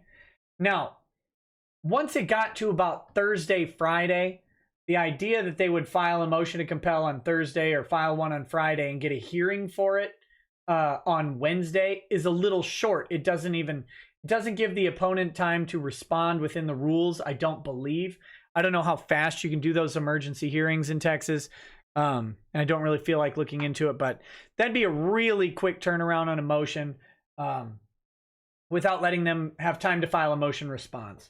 So a judge probably wasn't going to allow that once it got to that Thursday, Friday time frame. But at Tuesday, Wednesday, it was still kind of feasible at least. But we'll, as for the motion to compel, there's not really much to talk about prior to the depositions. Ty had already agreed to keep their identities private. The problem is not keeping the identities private. The problem is that Casey and Monica and Ron and Andrea have lied and misrepresented what they want. They don't want the identities private. They want sections of the deposition private and quote unquote filed under seal. Despite, let's see, what did Ron Toye say? Ron Toye. This is a while ago when I said that it was a waste. They were wasting money. He says, it isn't a waste. Or no, someone else I think said that. It says, it isn't a waste. We have been accused of lying, threatened, and harassed for months. Nick's own words were that he has been destroying us. Hey, that's because you're getting destroyed. Not because I'm doing it, but because your embarrassing social media presence is destroying you. People wanted court. YouTube lawyer pushed for it. Did I push for court? I don't think I pushed for court at all. I had no decision, no influence in this going to court. I think it's great that it's going to court, Ron. I think it's fantastic that you are having to spend tens of thousands of stupidity dollars to fight this in court. I love it. And I hope it continues, or what I hope for more, and if you'd pay attention, you manlet cuck, you would understand why I said, when you look at your bank account next and realize that you probably haven't been paying Casey, and you know you can't, when you do that, the next time you log into your bank account and look at that negative balance, you dummy, you'll realize that what I said from the start was, you don't want court, you should consider settling, and you should really talk to your lawyer about talking to Ty about settling. Why would I say that? Because it's best for you. What's best for me is what's happening right now. If you would have settled, I would have been done talking about this case a long time ago, you idiot. Why do you think I told you to settle over and over and over again? When you can't buy Monica's boyfriend a present at Christmas, you'll know exactly why I told you to settle. This is going to bankrupt you, dummy. You don't have the money. No one does. No one can afford what you're going through. I've said it over and over and over and over again. I don't know how you keep missing it. Why you didn't settle early on is beyond me. Why you tripled down is beyond me.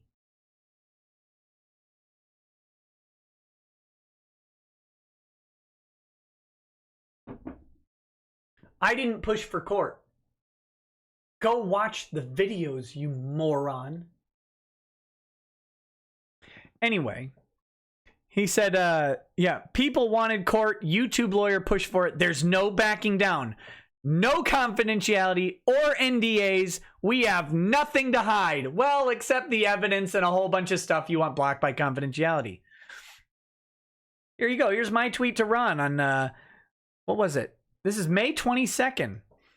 Ron Toye, you understand that absent a protective order, it currently is public. Ron says, I know, and we will fight to keep it that way. The 31st will be fun. What happened, Ron? All public. I want it all public. Here's Ron Toye from May 16th. I don't mind that you have them, regards to the Kamehacon texts. Not afraid of any of my texts, emails, messages, or anything else that will come out. We are not the ones asking to keep things hidden from the public. My, how the tides have turned. What are they so afraid of? I don't know. Cuckbag, what are you so afraid of? What are you afraid of, Ron? You gonna fake some more death threats, Ron? Fake more harassment, Ron? By the way, in case it isn't clear, and in case they don't realize it, and for the 5,000th time, please do not ever contact, bother, harass, engage in, or otherwise talk to Ron Toye or Monica Rial, unless you're going to a convention line to support Monica. And if you like her, go do it. How many times, Ron, can I say that in public? While you keep trying to paint me as causing harassment of you, I will say it again. No one should harass you, ever, or Monica. The fact that you guys have been harassed hurts me. No one should be harassed, ever. And I really don't think anyone should be doing it. I have doubts about the amount of harassment you're claiming to get. But that's me. But I'll say it again, just for posterity. Just in case you try and lie about me again to the court. I do not condone, endorse, or encourage harassment of anybody. Much less, and specifically, Monica Rial, Ron Toye, or the alleged bull. No one should harass you, ever. And I hope you're never harassed again.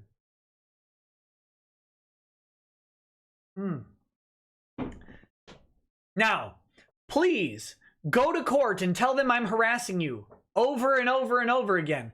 I don't tag you in my videos. I don't send them to you. Don't email them to you. I don't mail you crusty videotapes like Shane probably does. I don't do any of that. I make videos, people come watch them. If you come watch them, that's your problem, stupid. I don't know why you are, but I know that you are. And that's funny. That's funny. Anyway. Okay. So, that said, let me see if I have any other things. Well,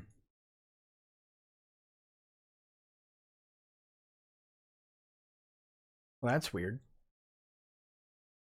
All right. Right now, that's about all I've got on the depositions. Let me summarize that because there are a couple rants in there and I want to make sure. I want to make sure everybody's got the summary. Summary. Depositions did happen today for Vic. Vic was deposed. Vic was deposed by J. Sean Lemoine. I don't care if I'm pronouncing his name wrong. I'm calling him the less. J. Sean Lemoine was the deposer. Vic was the deponent. Ty and I believe Carrie were there representing Vic. Ty is lead counsel representing Vic. I believe Casey was in the room. I don't know if Andrea was in the room or not. I know it was videoed. I'm not going to talk about the other circumstances involved in that right now, but we will at a later date. I know that according to Ty and according to someone who is not Ty and who is not employed by Beard Harris, Pelican Hughes, but has reason to know, is also not Vic. All these qualifiers. I know that the deposition went very well. That things went the way you would want them to go. What is this? What is happening? I'm getting all kinds of messages in the middle of a show.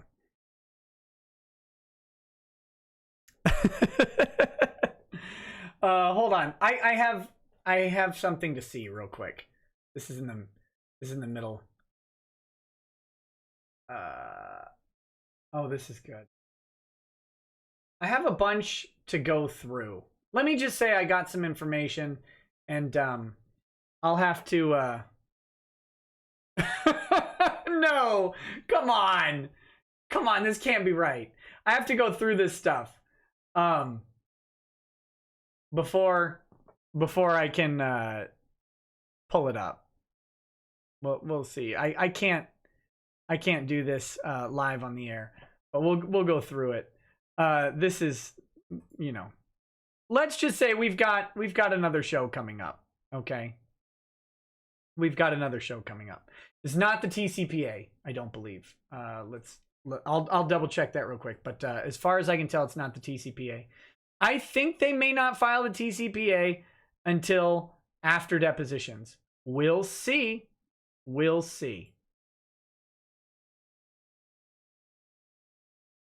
No. I can't. I have to make sure there's nothing I have to keep private in the stuff that I got. Okay, so I cannot show it live. I have to postpone that until at least tomorrow. Okay, so I will, believe me, as soon as I can, we'll show this stuff. I just have to vet it and make sure that it's all good. But remember, I don't run with a story unless I can vet everything is legit up front. Sorry, you think it's a tease for you? It's a tease for me. I can't even read it. I don't even have the time to read it right now. Austin Heartless says, take this harassing super chat. No, No, don't harass me. And then gray bearded drone pilot. Thanks for the donation, buddy. Thanks for the donation. All right. The deposition went very well. Their questioning, their line of questioning, and their, how do we put it? Their demeanor at deposition suggests that they're flying by the seat of their pants. I think they don't know what they're doing. I don't think they're prepared for this. And I'm pretty sure they never planned on it getting this far. I think they thought Vic would break. I think they thought Vic would fold the case. I think all of that happened, and that they don't know what they're doing now. They didn't game theory out what happens if Vic goes through with it.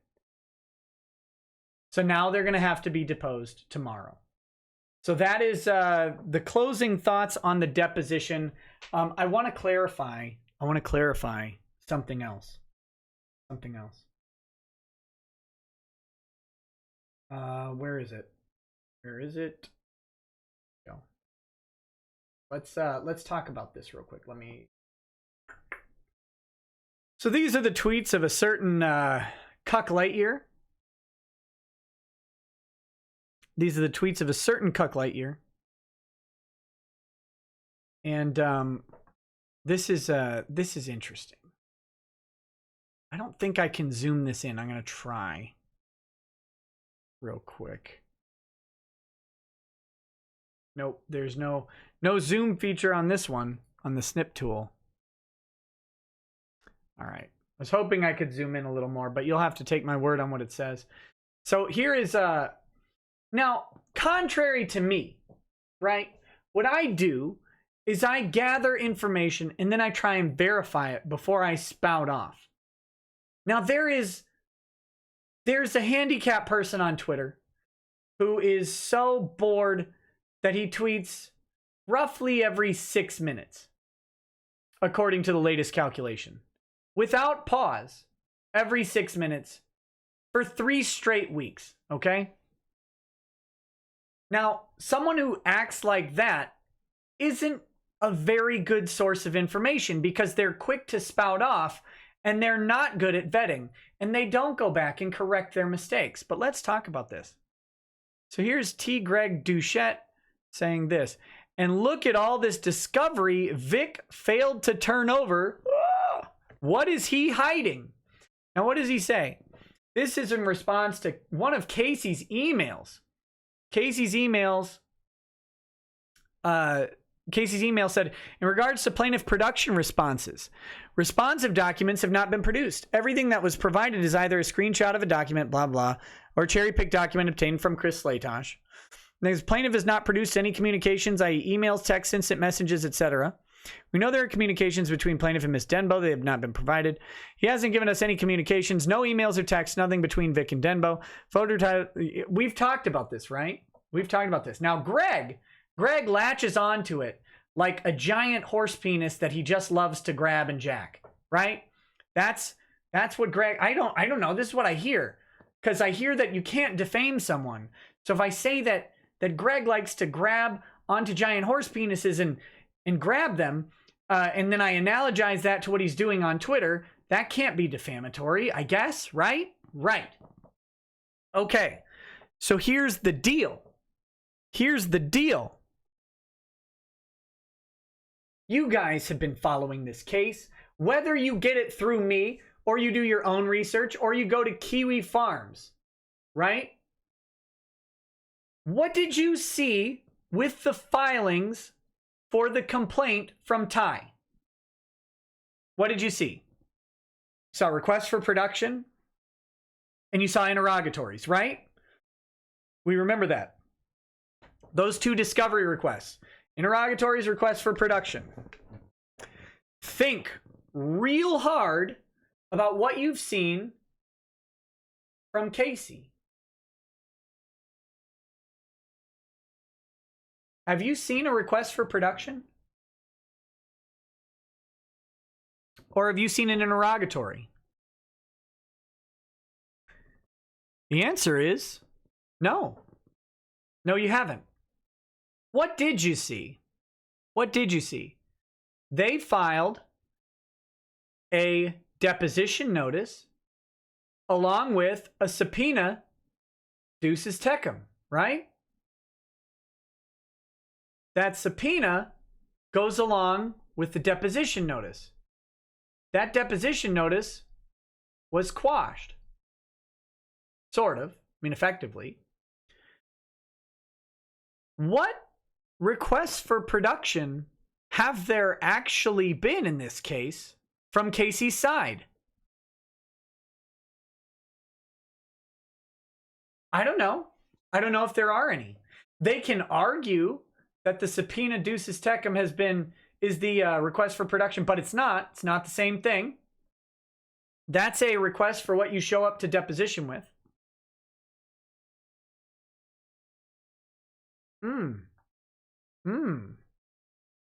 So, look at all this discovery Vic failed to turn over. Vic hasn't been requested to turn over that discovery.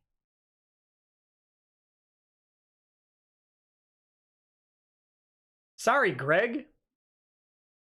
Sorry, Greg. You're not right on that one. There hasn't been a withholding of any discovery. In fact, the subpoena Deuces Tecum may not be valid because it may have been quashed. That's an argument. That's an argument. Who knows how that'll turn out? But for now, what has Vic failed to produce? Nothing. Dummy. All right. Now, let's see this. This is interesting, too. So then Greg says, no clue what Percy's strategy is. The guy's a moron. Now, that's interesting. If the guy's a moron, presumably, you would be able to figure out his strategy. If you can't figure out his strategy, you have to consider the possibility that there is one moron in the equation, but you're on the wrong side of it. That would be really embarrassing. That would be really, really embarrassing. Storm Knight MD says, the bee and her pet are going to get their keisters handed to them by either the Beard or the Amazons if they have a set between them to show up their deposition times. I think that might be true. All right. So, there's, that's all I really have to say. Now, Greg was also the idiot who said that that Vic wasn't going to show up for deposition today. Why is this guy making definitive statements about something that he he admits that he doesn't understand? Admits to being dumb. Admit. Dumb.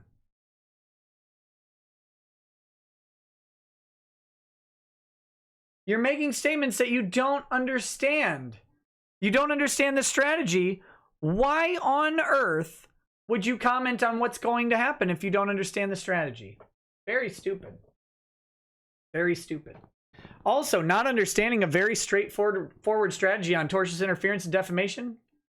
I mean, sorry. Oh my goodness. Let's see. Hold on. Messages during the show are frustrating because I never know.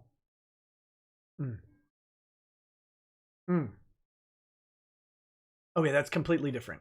That can wait till after the show. All right. Let me see if I have any final thoughts. I told you guys this is probably not going to be the longest stream. It'll be final thoughts and then super chats. And then I'm going to go to the bathroom and then I'll do Twitch. I'm not sure what I'm going to play on Twitch yet. Either Chaos Bane or Inquisitor, because I'm liking playing both of those right now. Let's see. All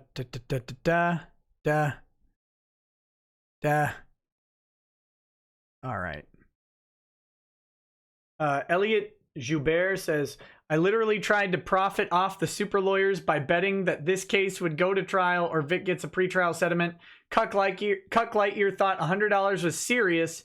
I in fact bet him $1,000. He has yet to respond. You can't bet him $1,000. That guy doesn't have $1,000. Don't do that. His $1,000 has to go directly to the bankruptcy court.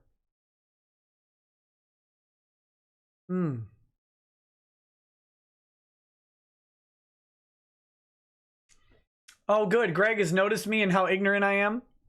Sure, Greg. Sure, Greg.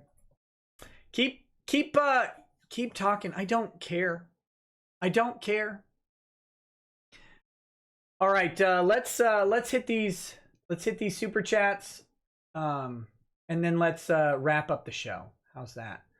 I'll review the information I've got tomorrow. I will have a report on what I can tell you about the next deposition, about any sort of information that I may or may not have received. I cannot confirm nor deny any information I may have received, depending on if it can be disclosed publicly is a different story. I gotta verify it. I gotta verify the information.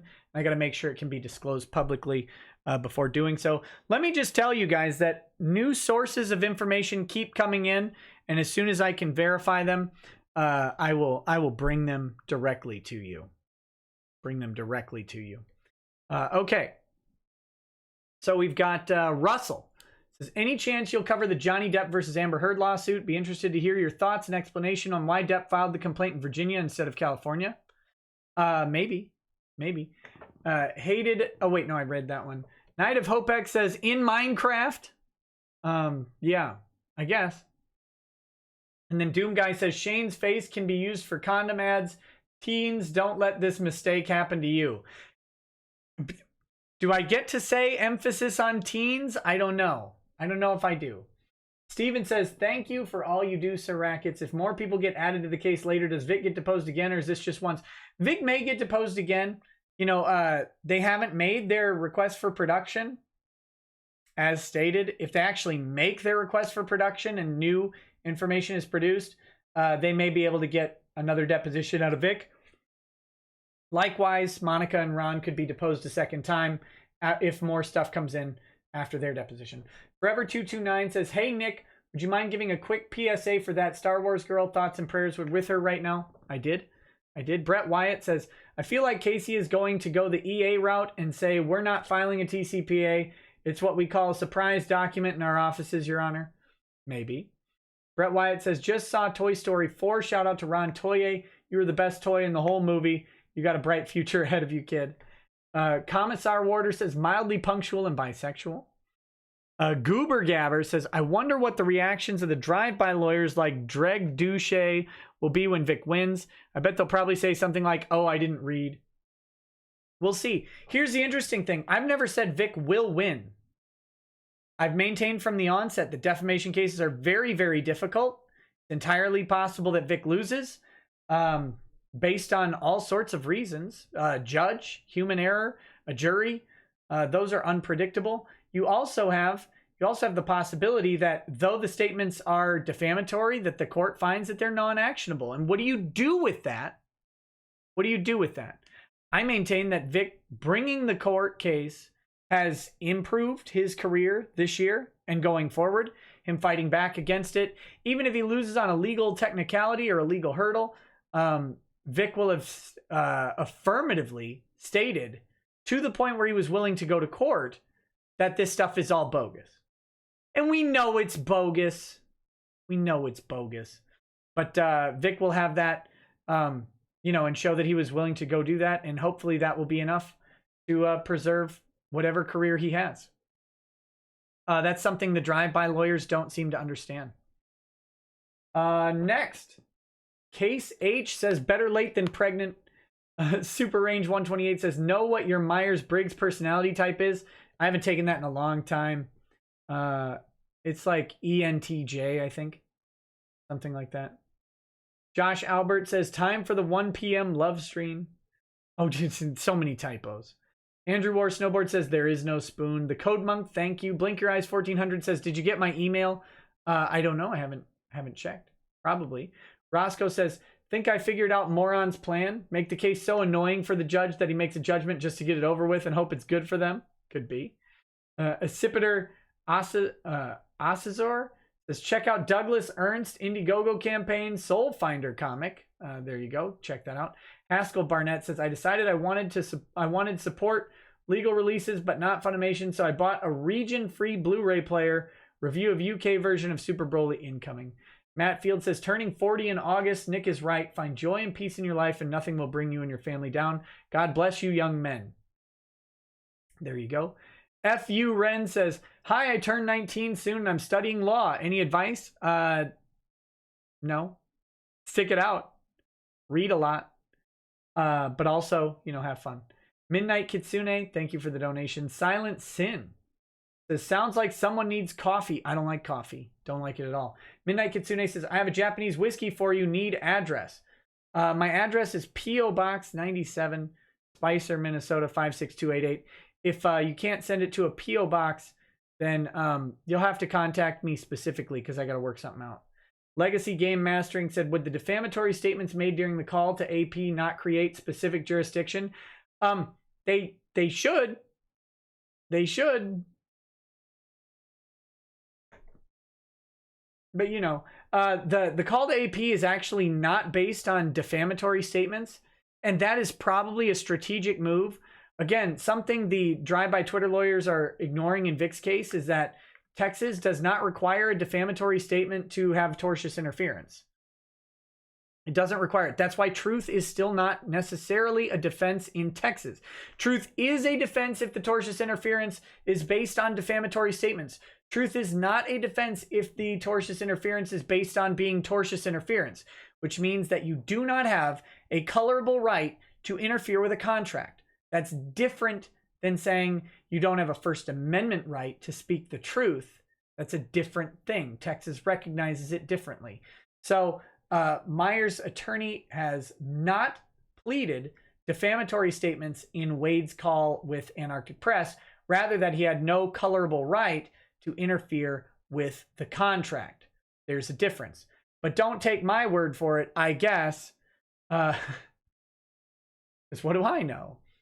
Hacker Shriner says, where did you get the Imperium flag? My buddy Freddie gave it to me.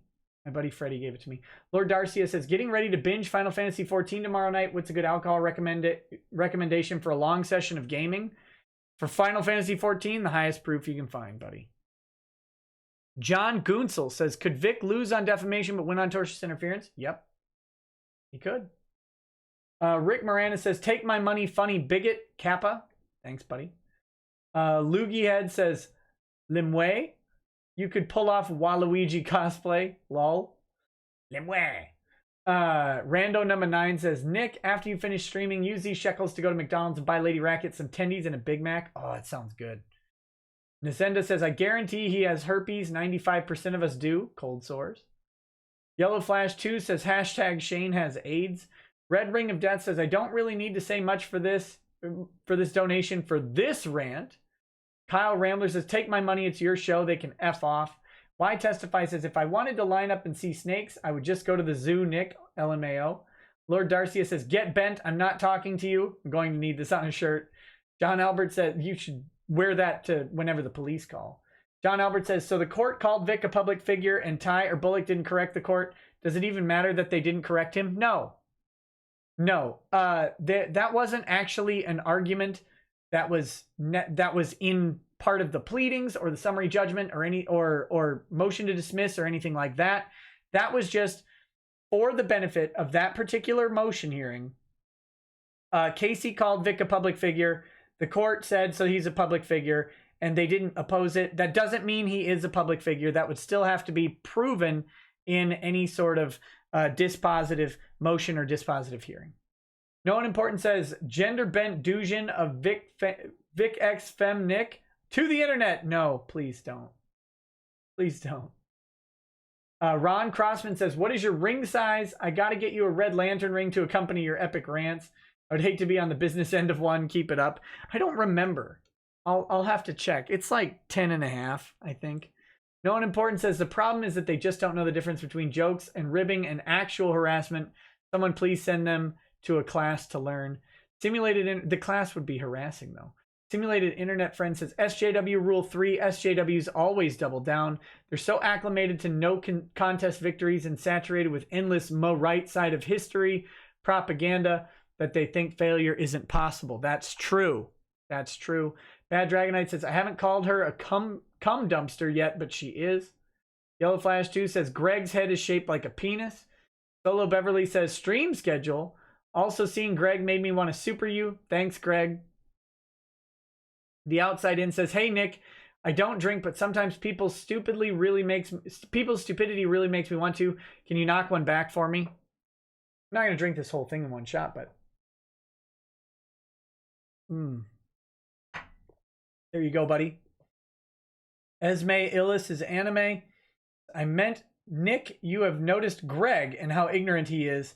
I suck. Also, sorry I was starstruck at Anime Matsuri. You're fine. No worries. Super Alfredo 64 says, hey, Nick, just joined the stream and wanted to know when is Vic's case going to happen in court and is it open to the public? Vic's case is a long way off in court. It has not been scheduled yet. Is it open to the public? For now, it would presumably be unless something weird happened. All right, guys. All right. That is it. That is it.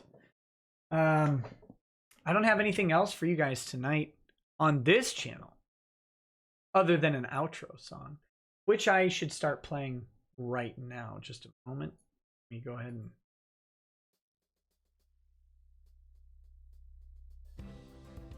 Oh, goodness gracious.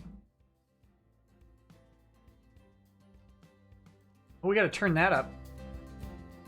Okay. So we've got the outro song going. Oh, he drinks a fair bit, but you realize that it just helps get his noggin. Let's see. Twitch. Join me on Twitch. 15 minutes or so.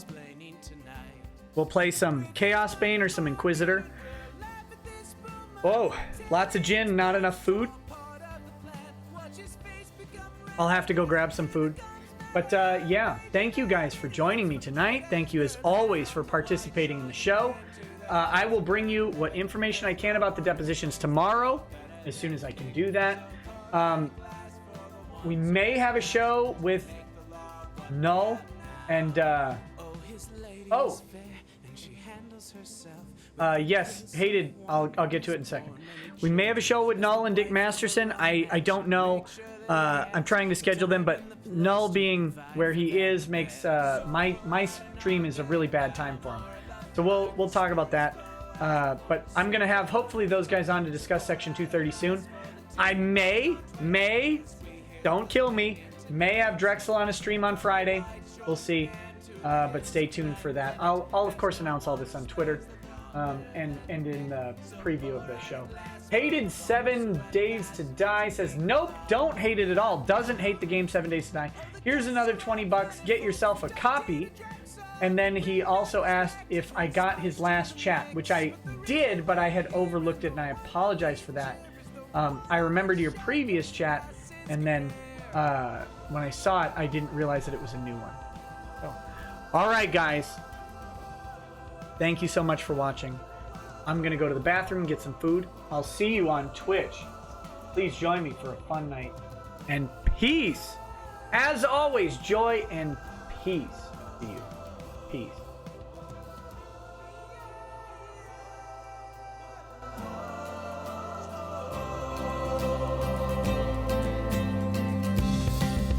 So pour out an odd bag of balm or a love Freud. Spirits flow as the ones who get unemployed. So pour out a glass for the Deposed on Twitter as we hear lawsplaining tonight.